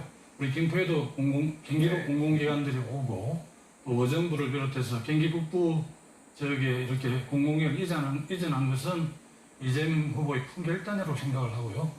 지금 핵심 도시 시전 투라해서 300개 공공기관을 사실은 이제 지방 핵심 도시로 이전하려고 하는 계획들을 우리 당과 정부가 갖고 있었는데 작년 총선 전에 결단할 수 있었는데 여러 가지 사정으로 지금 미루어 왔습니다. 더 미룰 수 없는 과제이고요. 그래서 저는 뭐 정부 여당이 결단해야 되고 특히 우리 당이 잘 뒷받침하고 또 대선에 참여하고 있는 우리 후보들이 적극적으로 좀 활동을 해서 정말 국민들이 기대하는 균형 뉴딜, 균형 발전, 분권 뉴딜이 될 수 있도록 그렇게 힘을 합하셔야 될 것 같습니다. 네, 김두관 후보께 질문하실 분 또 들어주시죠. 네, 이낙연 후보 손 드셨습니다. 예, 그저께 발표하신 글을 보니까요. 기본소득에 쓸 돈이 있으면 서울대학교를 많이 짓겠다는 취지의 말씀이 있으셨고 오늘 아침 정책 발표에서도 그에 관한 언급이 있었습니다만은 균형 발전의 거의 마지막 그 카드라고 할까요? 그것으로 많이 거론됩니다. 서울대학 문제, 또 서울대학뿐만이 아니라 다른 대학을 분산 배치하는 것이 어떤 방법으로 가능할지 설명해 주시기 바랍니다. 기본소득을 아마 이재명 후보께서 제안한 대로 실행을 하면 연 50조 한 200조 정도가 드는 걸로 그렇게 추정이 되는데요. 저는 뭐 장기적으로 AI 때문에 일자리가 없어지면 기본소득도 필요하는 그 큰 흐름에는 동의하지만 정책의 우선순위에 있어서는 오히려 지방을 살리는 게 더 중요하다. 지방경제와 지방대학이 벚꽃 피는 순서대로 망한다 이런 이야기가 있을 정도인데 저는 서울대학 이야기를 하니까 전부 초점이 서울대학으로 가버렸던데요. 실제 지방 국립대학을 거점 육성을 해서 지방에 필요한 인재들을 지방에서 이렇게 인력을 만들어낼 수 있는 이런 제도를 말씀드리는 거고요. 특히 저는 기업도 지방으로 상당 부분 옮겨가야 하지만 더 중요한 것은 연구 기능, 대학 기능이 지방에 반드시 필요하다. 아까 말씀드린 우울경 메가시티를 완성을 하려고 해도 고급 인력이 반드시 필요한데 그 고급 인력을 지방 거점 대학 또 사립 연계형 대학에서 인재를 육성해야 한다 이런 취지로 말씀드렸습니다. 네. 좀 조금 시간이 남아서 다른 분에게 또 기회를 드긴 어렵고 20초 동안 하실 말씀 기회 드리겠습니다. 남았습니다. 시간이. 예, 제가 급진적 균형 발전 이야기를 하니까 많은 분들이 염려를 하시는데요. 저는 균형 발전이야말로 차기 20대 대통령과 정부에서 강력하게 추진해야만이 저는 서울 하나에 있는 오아시스가 아니라 전국에 5개의 서울공화국이 만들어질 수 있다. 이렇게 생각을 하고 강력하게 네, 추진하겠습니다. 수고하셨습니다. 다시 한 번 말씀드리는데 질문 조금 짧게 해주시고 서로 토론이 될 수 있도록 왔다 갔다 좀 하시면 좋을 것 같습니다. 이재명 후보 대상 청문 토론입니다. 준비되셨죠? 네. 마음의 준비가? 네. 정세균 후보 바로 손 드셨습니다. 야, 예. 그 이 후보님이 조금 불편하실지 모르겠는데 좀 정리하고 넘어가는 게 좋을 것 같아서 최근에 문제가 된 발언, 지역주의 발언에 대해서 제가 그 중앙일보와의 인터뷰 원문을 여러 번 읽어봤습니다. 그랬더니 거기에 나오는 키워드가 백제, 호남, 또 지역적 확장력이라는 말이 나옵니다. 이 지역적이라는 말이 없으면 뭐 이재명 후보님이 내가 확장력이 있다고 얘기하는 거야. 그거 누가 뭐라고 그러겠습니까? 그런데 앞에요. 그래서 저는 이재명 후보님의 그 해명을 어떻게 좀 접수해 보려고 여러 번 이걸 읽어봤어요. 그런데 납득이 안 가거든요. 그래서 이 부분에 대해서 혹시라도 저 같은 사람들이 많다면 이건 정리하고 가는 게 좋지 않겠냐. 네. 사람이 무슨 일을 하다가 뭐 실언을 할 수도 있고 조금 의도와는 다른 얘기를 할 수도 있는데 그걸 뭐 그냥 국민들이나 당원 여러분들에게 이게 좀 잘못됐다 이렇게 사과하고 털고 넘어가면 되는 것이거든요. 그렇게 하는 게 낫지 않습니까? 뭐 제가 잘못한 게 있으면 당연히 사과해야 되겠죠. 그런데 제가 사실 우리 정세균 후보님한테 한번 읽어보시라고 제가 그 원문도 제가 텔레그램 보내드렸는데 혹시 보셨나 모르겠어요. 잘 읽어봤습니다. 네, 제가. 제가 7월 20일에 작년 7월 20일에 제가 김현정 뉴스쇼에 나가서도 그때 이낙연 후보님께서 전국에 그런 지지를 받고 계셨기 때문에 이낙연 후보님이 대선에서 이기면 좋겠다. 진심이다. 이게 이 나라의 고질적인 지역 감정 문제를 완전히 해소하는 길이다라고 말씀드렸더니 이제 김현정 앵커께서 그럼 본인 출마 안 하세요? 그래서 그것도 매우 좋은 길이다 이렇게 말씀드린 일이 있고요. 7월 30일에 여기 이 자리에 직접 계신데 우리 이낙연 후보님께서 그때 당대표 선거하시면서 저희 사무실에 오셨을 때 제가 똑같은 말씀을 드린 겁니다. 이게 후보님 꼭 잘 되시면 좋겠다. 저는 도지사 재선할 수도 있고 아직 나이가 젊다. 이제 그 말씀 드렸고 제가 덕담 겸 진심으로 그 말씀을 드렸습니다. 이 나라의 정말로 심각한 과제는 지역주의를 극복하는 것이기 때문에 저는 정말로 절호의 기회라고 생각했어요. 그리고 얼마 전에 그 얘기를 이제 중앙일보에 이제 인터뷰를 하면서 했는데 네. 그 전체 맥락도 보시면 제가 지역 얘기를 한 게 아니고 제가 실력이 있고 청렴하고 약속을 지키는 사람이기 때문에 지역적인 확장력이 있다, 전국에 확장력이 있다, 골고루 지지한다 이 말씀을 드린 거예요. 한 번 더 읽어보시면 좋겠고요. 우리 국민들께서도 제가 페이스북이나 많이 올려놨으니까 한번 직접 다 전문을 읽어보시면 충분히 아실 수 있을 것 같습니다. 알겠습니다. 한 번도 안 하신 추미애 후보께 먼저 기회를 드리겠습니다. 말씀하시죠. 네, 아까 이 후보님께서는 그 국토보유세의 네. 과세 방법을 어떻게 할지 걱정이 좀 돼서 묻고 싶었다 이런 취지 말씀을 하셨는데요. 역으로 제가 한번 물어보겠습니다. 현재 그 우리나라는 이 공장과 건물이 들어서 있는 그 부속 토지가 있습니다. 네. 거기 세금이 높습니까? 아니면 주택 소유자가 내는 그 토지 보유세가 더 높습니까? 정확하게는 모르겠는데 일반적인 추세를 보면 주택이 더 높을 것 같습니다. 주택이 훨씬 높습니다. 네. 우리는 이 땅에다가 이 빌딩을 소유한 사람은 굉장히 네, 맞습니다. 그 빌딩 지으면 나라를 보기 좋게 하는 것이다 해서 감면을 해 주었는데 지금은 그런 그 빌딩이 사실은 불로소득이 많은 대죠. 투기 대상인 거죠. 그래서 이 별도 합산하는 것을 이 종합 합산하는 것으로 바꿔야 되는 것이고요. 그걸 과세 정상화라고 합니다. 네. 이렇게 과세 정상화를 하면 과세가 전혀 어렵지가 않고요. 지금 미국의 절반 수준 0.5%만 하더라도 한 30조의 세수가 생기는데요. 여기 동의하십니까? 네, 제가 기본소득 토지세라는 이름으로 이제 기본소득 재원을 만들자. 이제 우리는 OECD 평균에 비해서 조세 부담률도 낮고 복지 지출도 사실 60% 정도밖에 안 되기 때문에 늘려야 되는데 일반 재원으로 늘리면 저항이 많다, 반발이 심하기 때문에 부동산 투기를 막는 효과도 있고 양극화도 완화하고 경제 활성화 효과도 있는 기본소득 목적세를 해서 전액 다 국민에게 돌려드리면 국민 동의하에 이제 증세가 가능하다 이 말씀을 드렸는데 제가 내용을 보니까 우리 주 후보님께서 하신 말씀 저하고 너무 똑같은데 다만 제목은 좀 달랐던 것 같습니다. 아니 이제 접근 방식이 이제 다른 겁니다. 네. 이제 아까도 말씀을 하시다가 시간상 이제 제가 못 드렸는데요.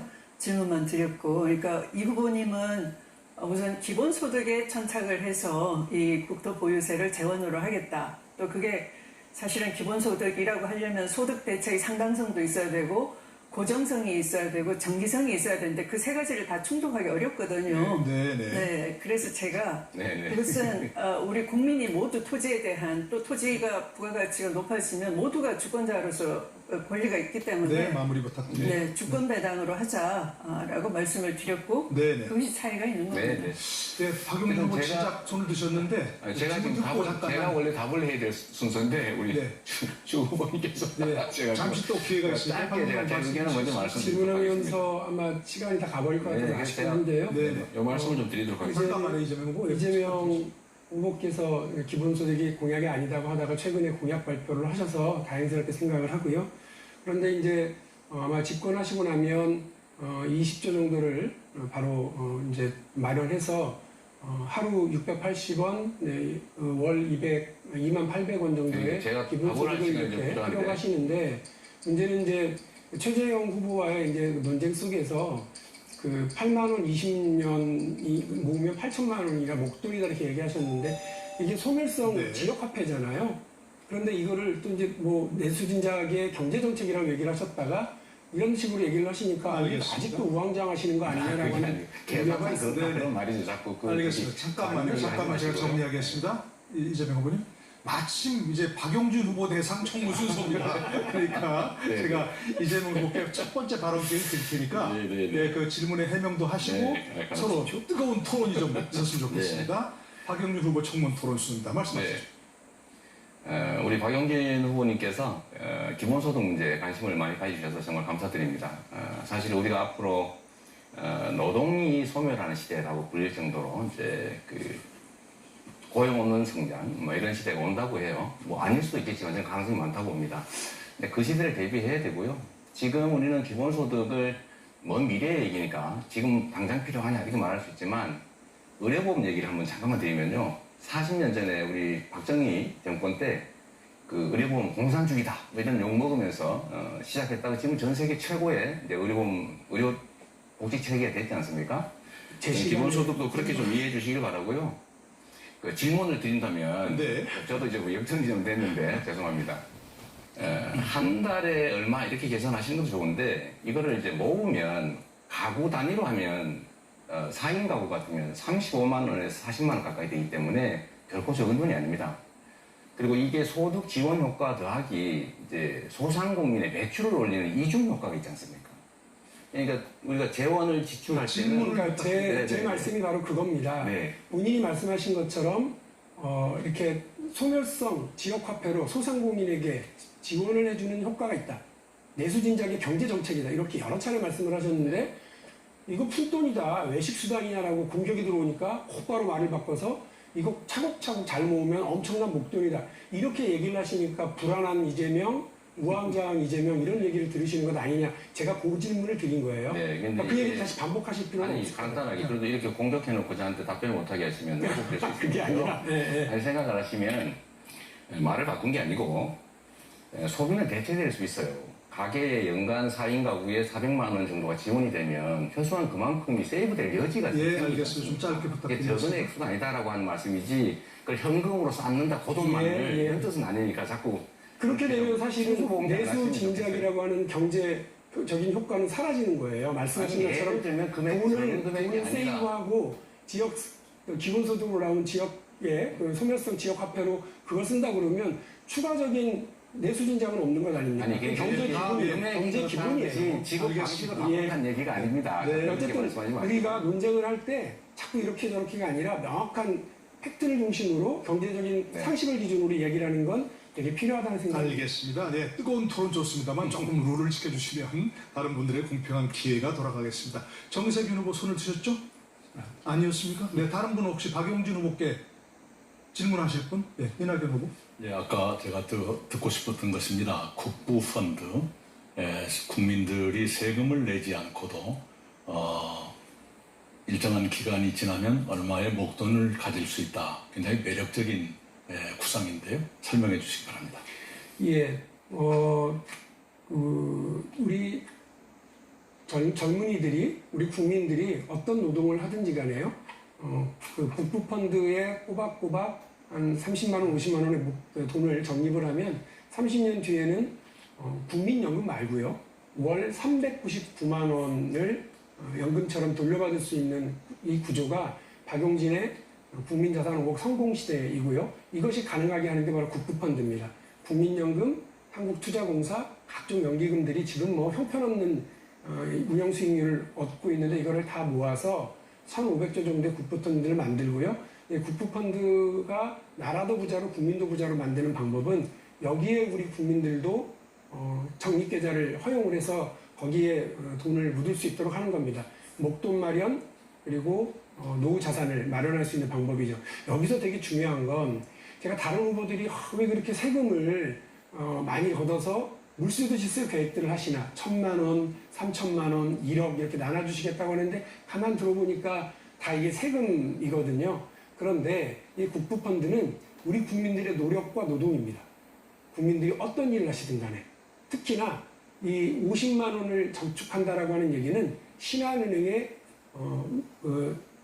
발표한 국민 금융 보고서에 보면요. 보통 사람의 금융 보고서에 보면 최저임금 노동자가 50만 원씩 저축을 한다는 걸 평균적으로 그걸 가지고 제가 설계를 한 거거든요.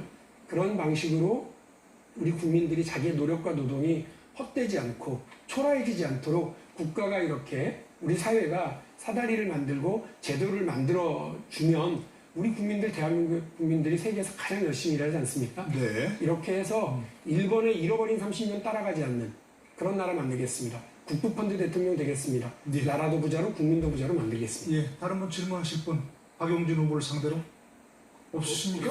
아니 그게 아니라 아주 뭐 하시겠습니까? 간단하게 네, 말씀하시죠. 국부펀드가 만약에 박용진 후보가 기한하고 생각하는 대로 되면 얼마나 좋겠습니까? 그런데 지금 국제적으로 이제 유동성 과잉에 저금리가 심각하지 않습니까? 그리고 우리 국민연금이나 우리 국내 연기금들도 상당한 기간 정도 운용을 해왔고 이제 운용 노하우가 상당히 있는데도 불구하고 금방 박용진 후보가 말씀하신 것처럼 수익률이 좀 부진하다 이렇게 말씀하셨잖아요. 그런데 지금 국부펀드가 생각하고 있는 게 7%입니까? 네, 그렇습니다. 저는 글쎄 그렇게 되면이 얼마나 좋겠습니까마는 신생 펀드가 기존의 20년, 30년의 역사를 가지고 있는 노하우가 있는 펀드들도 그런 수익률을 못 내는데 어떻게 그 수익률을 그렇게 내겠다고 하는 것인지 근거가 있습니까? 예, 그렇습니다. 일단 다른 나라의 해외 연기금들 보면요, 다 8%, 9%대입니다. 다른 나라는 하는데 대한민국은 못한다. 그거는 이제 다르게 생각을 하고요. 이미 노르웨이 연기금 그리고 캐나다 연기금 그리고 캐나다 연기금 그다음에 캘리포니아 연기금 등이 다 8%, 9%, 10%대를 하고 있는데 우리만 그렇습니다. 왜냐하면 너무 보수적으로 너무 안전 자산 중심으로만 국민연금이 투자를 하고 있기 때문에 그렇거든요. 제가 질문 드리면서 좀 이따 다시 말씀 계속 드릴게요. 예, 정세균 후보 청문 토론 시간입니다. 혹시 질문하실 분들이 있으면 먼저 말씀해 주시죠. 제일 먼저 손 드신 우리 이낙연 후보께 기회 드리고 좀 전에 미진하신 부분 설명하시도록 드리겠습니다. 이낙연 말씀하시죠. 예, 대통령 선거는 미래 비전을 놓고 경쟁하는 그런 선거가 되는 것이 가장 바람직합니다만 이번에 야권의 지지율 1위인 윤석열 후보를 보면 후보자 개인의 리스크가 선거 쟁점이 될 수도 있겠구나 하는 생각이 듭니다. 도덕성이라든가 또는 그의 언동이라든가 등등입니다. 제가 입으로 거론하기도 참 조심스럽습니다만은 그래서 정세균 후보께서는 일찍부터 도덕성을 굉장히 강조해 오셨는데 이런 현상 이번 대선이 바람직한 방향으로 가기 위한 좋은 지혜라도 있으면 들려주시기 바랍니다. 예, 그 대통령 리스크, 말하자면 대통령이 문제가 있을 경우에는 그야말로 그 나라의 운명에 결정적인 영향을 미칩니다. 그런데 대통령 리스크라고 하는 것은 본인뿐만 아니라 가족이나 주위 사람들까지 영향을 미치는 것이거든요. 그래서 제가 미국에서 보니까 양파 껍질 까듯이 하나하나 철저하게 검증을 하면서 후보로 만들더라고요. 그래서 우리나라의 경우에는 이미 선진국이 되었는데 그런 검증 절차가 확실해서 이 대통령 리스크가 있는 상황이 다시는 와서는 안 되겠다. 과거에 우리 대통령이 그런 문제 때문에 문제가 됐던 적이 여러 번 있었지 않습니까? 그런 것을 되풀이하는 것은 정말 지혜롭지 않은 것이다.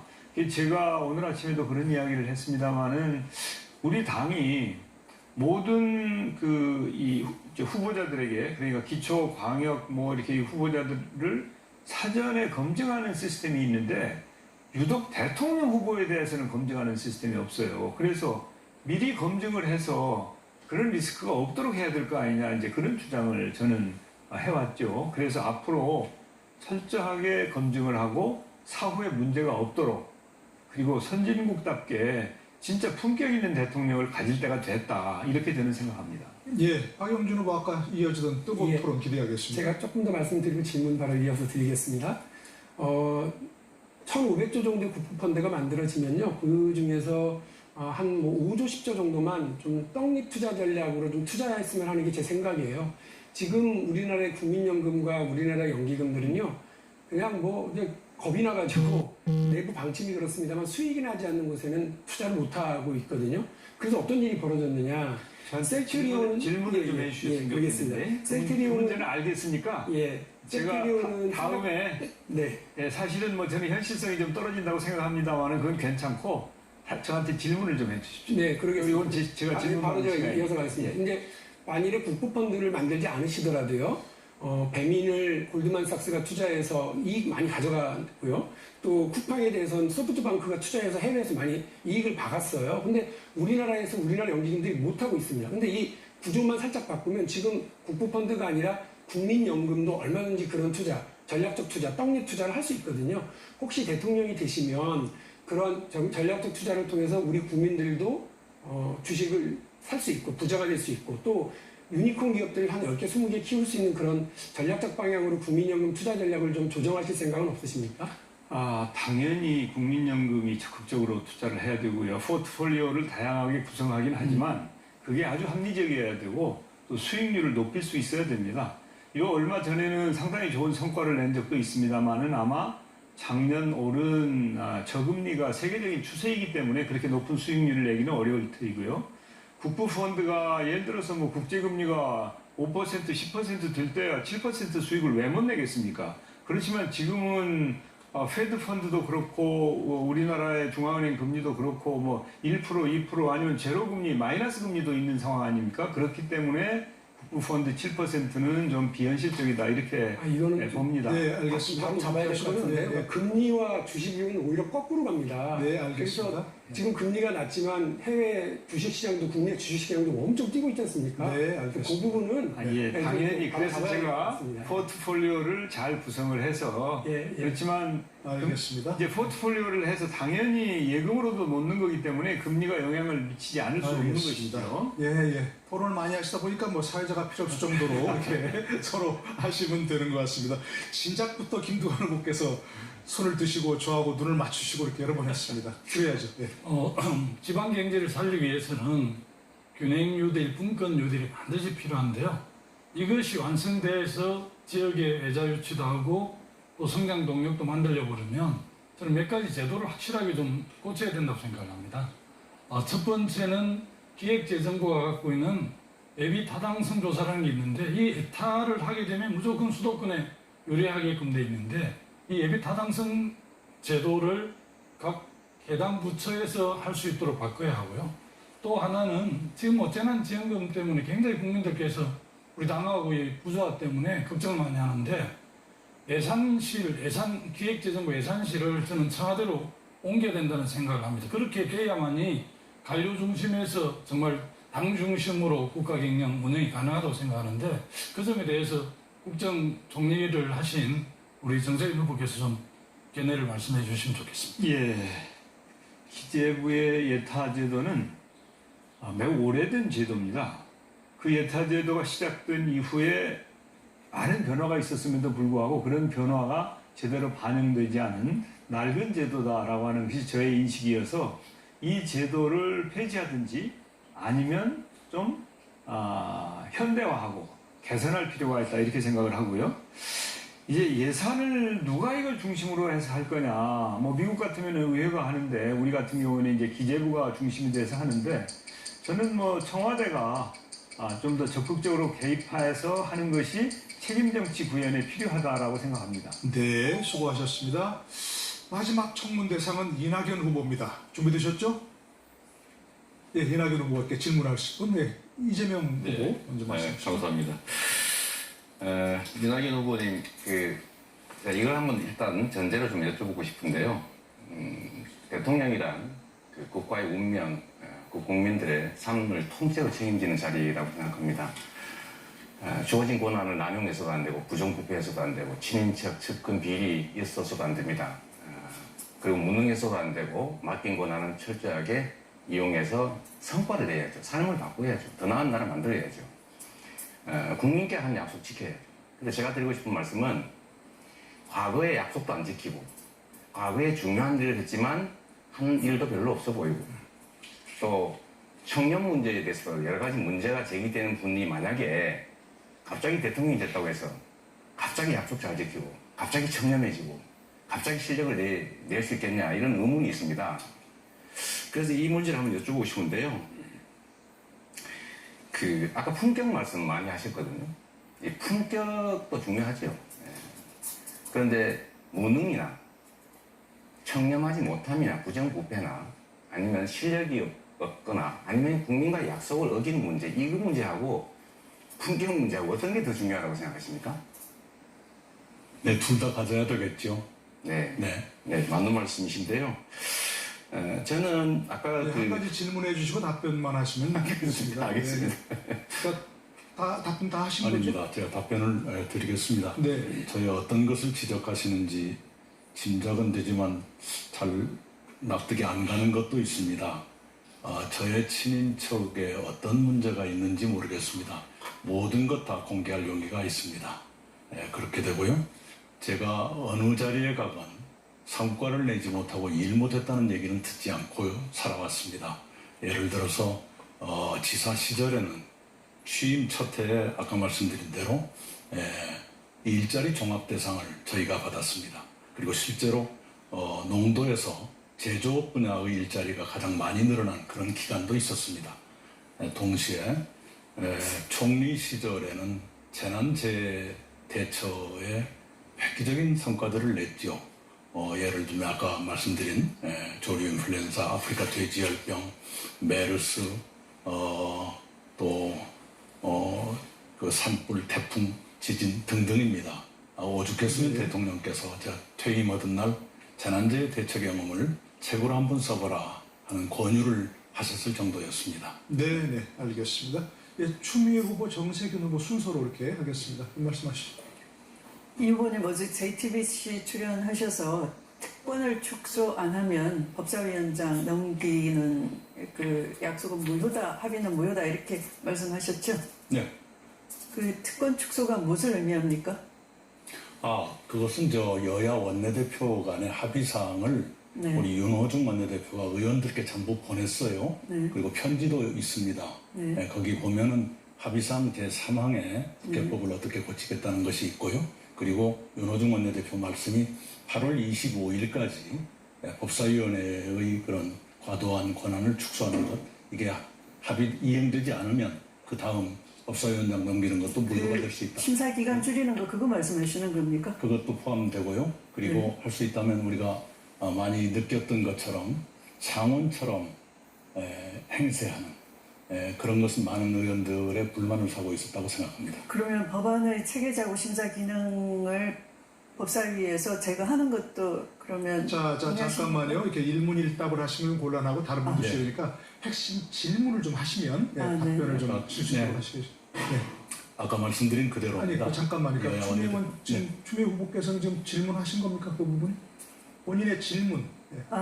그러니까 예. 법안의 체계자구 심사 기능 이관을 얘기하지 않으시고 단순히 심사 기일을 줄이는 것만 한다면 법안 체계자구 심사 권한 가지고 말씀하신 것처럼 여전히 상원 역할을 하는 것이죠. 그래서 이제 그 합의가 잘못됐다. 합의보다 이 여야 간의 합의는 야합이거든요, 사실. 그러니까 그 야합보다는 국민과의 합의가 더 중요하다. 이 말씀을 드렸는데 아까 저 주도권 토론에서 말씀은 그 합의를 어떤 때는 깨고 또 어떤 때는 지키라고 하고 어느 쪽이 맞는 거냐 이렇게 다시 네, 되묻더라고요. 이재명, 네, 좀 네. 이상했어 그게. 짧게 답변 네, 부탁드립니다. 제가 네. 이재명 후보께 그걸 여쭈었죠.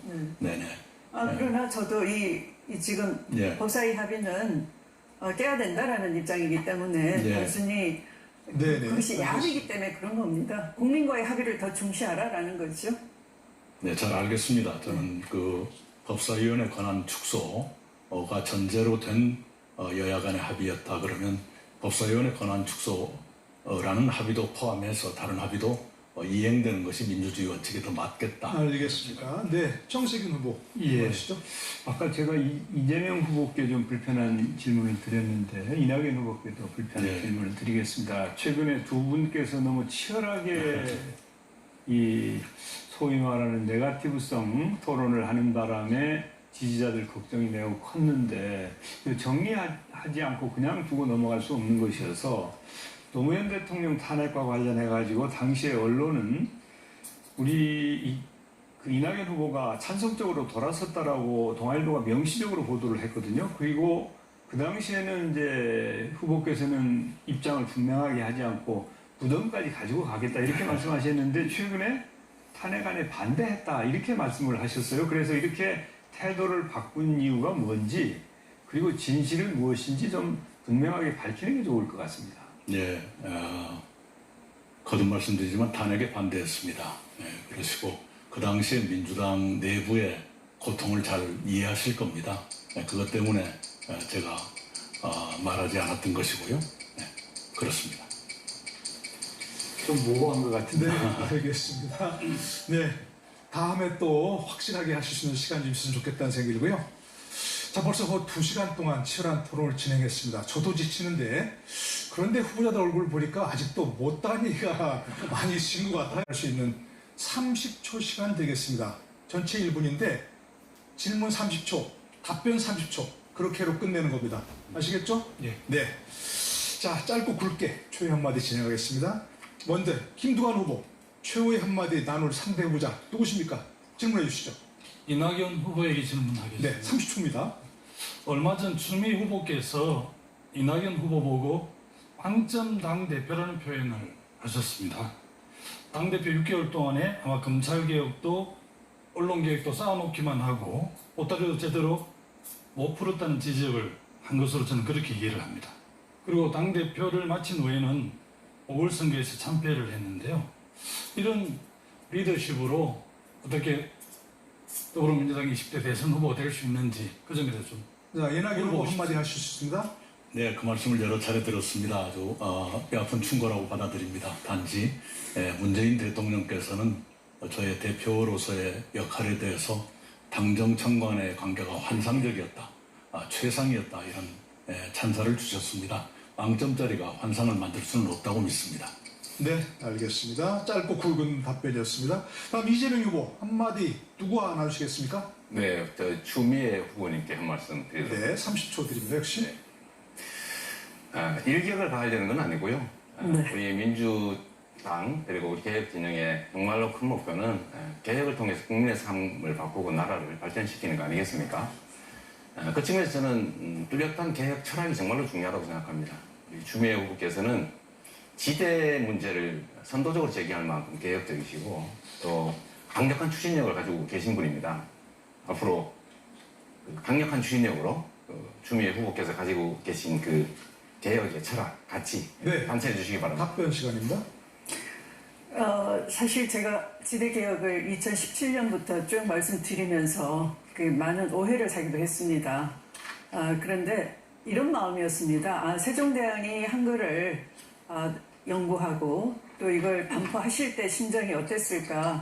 그 당시 많은 기득권 세력이 바깥는 농부가 글자를 알 필요가 뭐 있느냐 했을 것 같아요. 바로 이 불평등 양극화의 근본 원인, 이걸 네. 계속 얘기하는 것이 정치의 사명이다 이렇게 생각했습니다. 알겠습니다. 박용진 후보 최후 한마디 누가 나누시겠습니까? 정세균 후보께 드리겠습니다. 말씀하시죠. 저하고 정세균 후보님은 묘하게도 고향이 사실상 같습니다. 저는 전북 장수 출신인데요. 우리 후보님은 전북 진안이시고 사실 그 같은 동네나 마찬가지죠. 그래서였는지 참 따뜻하게 여러 가지 많이 가르쳐 주시고 도와주셔서 너무 고맙게 생각을 합니다. 저에게만 그러셨던 건 아닌 것 같아요. 그러니까 지금 정세균 후보님 캠프에 그렇게 많은 분들이 함께 하시고 같이 힘을 모으고 있다고 생각을 합니다. 시간은 30초밖에 되지 않습니다만 저를 비롯해서 우리 젊은 정치인들에게 네. 도전과 용기 이상입니다. 잃지 말라고 한 말씀 해주시면 네. 고맙겠습니다.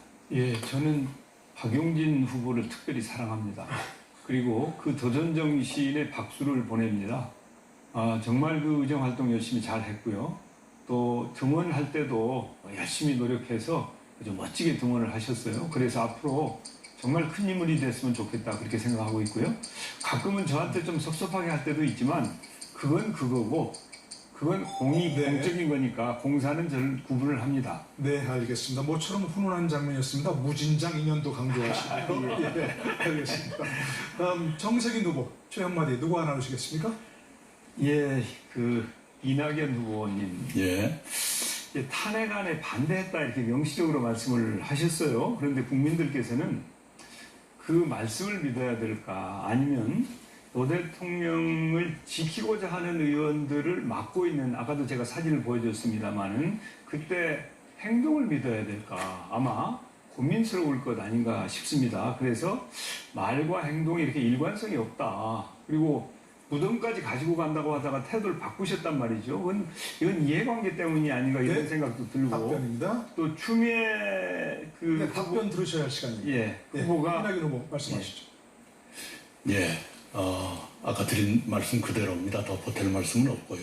단지 2002년에 우리가 대통령 선거를 하나로서 원팀으로 하고 해서 노무현 대통령을 탄생시켰습니다. 그러나 노무현 정부 출범 이후에 분당이 돼서 여러 가지 고통을 겪었죠. 그것이 분열이 불행한 일이었다는 걸 깨달았기 때문에 2007년에 재통합을 했고 재통합 후에 이번에 네 번째 대선을 네. 치르고 있습니다. 우리가 그것을 잘 기억했으면 좋겠습니다. 네, 알겠습니다. 다음 이낙연 후보 최후 한마디 누가 나누시겠습니까? 예, 이재명 후보께 그 백제 발언에 관해서 좀 정리를 해드릴까 싶어서요. 이재명 후보께만 주문드리는 게 아니라 저에 대한 다짐도 포함해서 그렇습니다. 우선 그 발언의 녹음을 보내셨던데요. 그 녹음이 전체가 아니었다는 걸 한 가지 말씀드리고요. 그 다음에 저를 만나셨을 때 백제 발언은 없었다는 말씀도 드립니다. 어떻거든 좋습니다. 좋은데 지역은 우리 사회의 상처입니다. 상처는 아픈 사람의 입장에서 보낼 필요가 있다. 이 말씀을 드리고요. 저도 그것을 명심하고자 합니다. 답변 주시죠. 네, 저는 이낙연 후보님의 진심을 믿습니다. 그러나 저를 지역주의로 공격하기 위해서 지역주의의 망령을 끌어낸 것에 대해서는 책임을 지실 필요가 있다고 생각합니다. 검증해야죠. 있는 사실을 가지고 문제 지적하는 건 옳습니다. 그러긴 한데 없는 사실을 가짜로 만들거나 있는 사실을 왜곡해서 공격하는 것은 이걸 흑색선전이라고 합니다. 네, 수고하셨습니다. 끝으로 추미애 후보 최후 한마디를 나눌 상대 후보자 누구입니까? 네, 이재명 후보님. 말씀하시죠. 네, 최근에 한 언론과의 인터뷰에서 검찰의 완전한 수사권 박탈 시기상조다 이렇게 말씀하셔서 공감 안 한다 이런 말씀도 했고요. 이걸 보면 검찰 개혁을 시도하지 않으실 것 같고요. 사실은 개혁이라는 건 거대한 기득권과 부딪혀야 하거든요. 저는 26년 정치 인생 동안에 입법, 행정, 사법을 두루 경험하면서 우리 사회의 강력한 기득권 세력과 싸우면서 세상을 근본적으로 개혁하기 위한 정치를 해왔는데 지자체장으로서는 네, 답변 들으시죠. 성공하셨는데 네. 앞으로 기득권과 어떻게 싸우시겠습니까? 뭐 검찰에 피해를 입은 걸로 치면 저 이재명만큼 피해 입은 사람이 없을 겁니다. 저는 검찰 개혁해야 된다고 보고요. 우리 주미애 후보께서 말씀하시는 수사와 기소 분리 분명히 해야 됩니다. 그런데 수사권을 경찰에 전적으로 맡긴 것이 문제가 있다. 그러니까 수사 기소를 분리할 방법을 생각해야 된다는 말씀을 드린 것이고요. 두 번째는 검사의 권한을 제한하기 위해서 기소 법정주의, 검사 직선제, 그다음에 기소 배심제 이런 거 해야 된다고 네. 생각합니다. 잘 알겠습니다. 네, 더불어민주당이 주최하고 MBN과 연합뉴스 TV가 공동 주관한 제20대 대통령 선거 더불어민주당 후보자 토론회 이제 정말 마지막입니다. 마무리 발언 순서만 남겨놓고 있는데요. 각 후보들께 1분 드리겠습니다. 1분간 대선 승리 보관을 말씀하시고 국민들과 당원 여러분들께 지지를 호소하시면 되겠습니다. 먼저 기호 1번 이재명 후보 마무리 발언 주시죠. 존경하는 국민 여러분, 그리고 당원 동지 여러분, 대통령은 이 나라의 운명과 국민들의 삶 자체를 통째로 책임지는 정말로 중요한 존재입니다. 어떤 대통령이냐에 따라서 나라가 흥할 수도 있고 나라가 망할 수도 있습니다. 대통령이 나라를 제대로 이끌려면 첫째는 국민과의 약속을 지켜야 됩니다. 둘째, 실력이 있어서 국민들의 삶을 진짜로 바꿔야 됩니다. 셋째, 국민이 준 권력을 부정부패, 친인척 측근비리, 특혜 등으로 남용해서는 안 됩니다. 저 이재명은 국민과의 약속을 지켰습니다. 시장, 도지사 하는 동안 95% 공약 이행했습니다. 실적으로 실력을 증명했습니다. 유능함을 증명해서 전국에 유례없는 1위 평가받고 있습니다. 세 번째, 저 청렴합니다. 형제들과 싸우면서까지 청렴하게 행정했습니다. 국민 여러분의 운명을 바꿀 대통령 후보 누구인지 선택해 주시고 약속이 아니라 과거를 통해서 가능한지를 판단해 주십시오. 네, 두 번째 기호 5번 박용진 후보 마무리 발언입니다.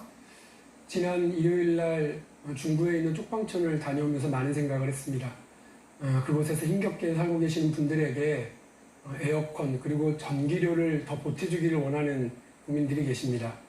송파 세모녀처럼 세상 절망의 끝에 서 계신 우리 국민들에게 나에게 올 재난지원금을 더 얹어주기를 바라는 국민들도 계십니다. 저는 그렇게 하겠습니다. 우리 국민들에게 힘이 되는 대통령이 되겠습니다. 골목길 자영업자들의 눈물을 닦아주는 대통령이 되겠습니다. 일하다가 죽지도 않고 다치지도 않을 수 있는 권리를 가진 노동자들의 대통령이 되겠습니다. 재벌 개혁을 성과를 내면서 경제 성장을 이룩하고 진보의 따스함을 가지면서 보수의 안정감으로 국정을 이끌어 가겠습니다. 김대중 대통령처럼 오늘을 책임지면서 미래를 준비하겠습니다. 일본의 잃어버린 30년 따라가지 않는 대통령, 일본을 따라잡고 완전히 압도할 수 있는 경제강국 대한민국을 만드는 대통령 박용진을 지지해 주십시오. 예, 기호 3번 정세균 후보의 마무리 발언 부탁합니다. 예, 국민 여러분 오늘 토론 잘 보셨습니까? 지도자는 정직해야 합니다. 거짓말하는 사람이 대통령이 되면 대한민국이 불행해집니다. 누가 정직하고 흠결 없는 후보자인지 오늘 토론회에서 확인하셨습니다. 지역주의를 앞세우고 막말하는 사람이 대통령 되면 대한민국의 국격, 품격이 어떻게 되겠습니까? 또 우리 아이들이 무엇을 배우겠습니까? 민주당을 지지하는 국민 여러분, 사랑하는 당원 동지 여러분, 평생 살아오면서 말과 행동이 반듯하고 도덕적으로 깨끗한 정세균을 선택해 주십시오. 정세균은 경제와 외교의 전문성이 있고 통합의 리더십을 가지고 있고 또 풍부한 국정 경험과 비전을 가지고 있습니다. 국민 여러분들의 선택을 간곡하게 당부드리면서 민주당의 승리로 여러분들의 기대에 꼭 부응하겠습니다. 감사합니다. 네, 다음 기호 4번 이낙연 후보 마무리 발언입니다.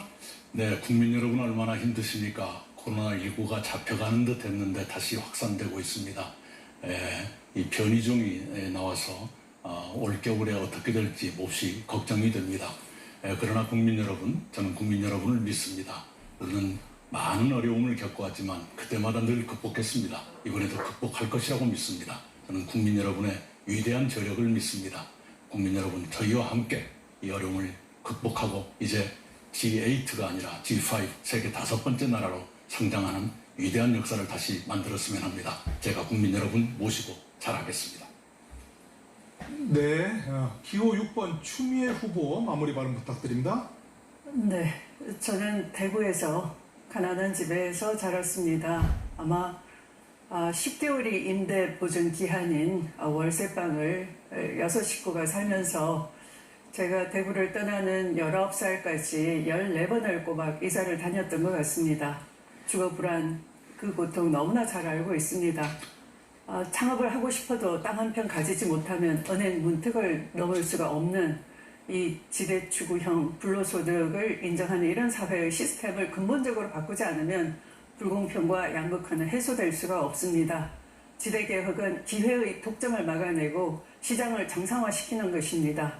불로소득 400조를 제대로 환수한다면 우리 청년들에게 일자리를 만들어내고 국민들이 주권자로서 배당을 받을 수도 있습니다. 모두 함께 잘 사는 21세기 선진국으로 제가 안내하겠습니다. 사람이 돈보다 땅보다 높아야 하는 것입니다. 새로운 대한민국 약속드립니다. 네, 끝으로 기호 2번 김두관 후보 마무리 발언 하시죠. 서울공화국의 해체의 역사적 사명을 띠고 이 땅에 태어났다. 저는 이런 각오로 이번 대선에 임하고 있습니다. 서울공화국을 해체하지 않으면 서울도 지방도 모두 불행한 나라가 될 것입니다. 오아시스는 서울 한 개밖에 없고 지방이 모두 사막인 시대를 이제는 끝내야 합니다. 첫째, 청와대와 국회를 세종으로 옮기겠습니다. 둘째, 대법원 헌법재판소를 사법신도시로 옮기겠습니다. 셋째, 아직 이전하지 않은 공공기관 300개를 지방으로 옮기겠습니다. 서울공화국 해체, 지방연방제 전환, 서울이 5개의 나라, 지방도 잘 사는 나라, 저 김두관이 책임지겠습니다. 그리고 이번 대선에서 영남민주개혁 세력들을 대통합시켜 반드시 대선 승리하고 민주개혁 사기정부를 출범시키는 데 앞장을 서겠습니다. 네, 이렇게 마무리 발언까지 잘 들어봤습니다. 더불어민주당의 대통령 후보는 10월 10일에 선출될 예정이죠. 그때까지 6분 후보들의 치열하고 공정한 경쟁을 함께 지켜보도록 하겠습니다. 코로나 와중에 치러진 경선인 만큼 방역과 또 건강관리에도 각별히 주의하시길 당부드리겠습니다. 6분 후보 모두 오늘 수고 많으셨습니다. 더불어민주당이 주관하고 연합뉴스TV와 MBN과 연합뉴스TV가 공동 주관한 제20대 대통령 선거 더불어민주당 후보자 토론회 여기서 모두 마치겠습니다. 함께해 주신 여러분 고맙습니다.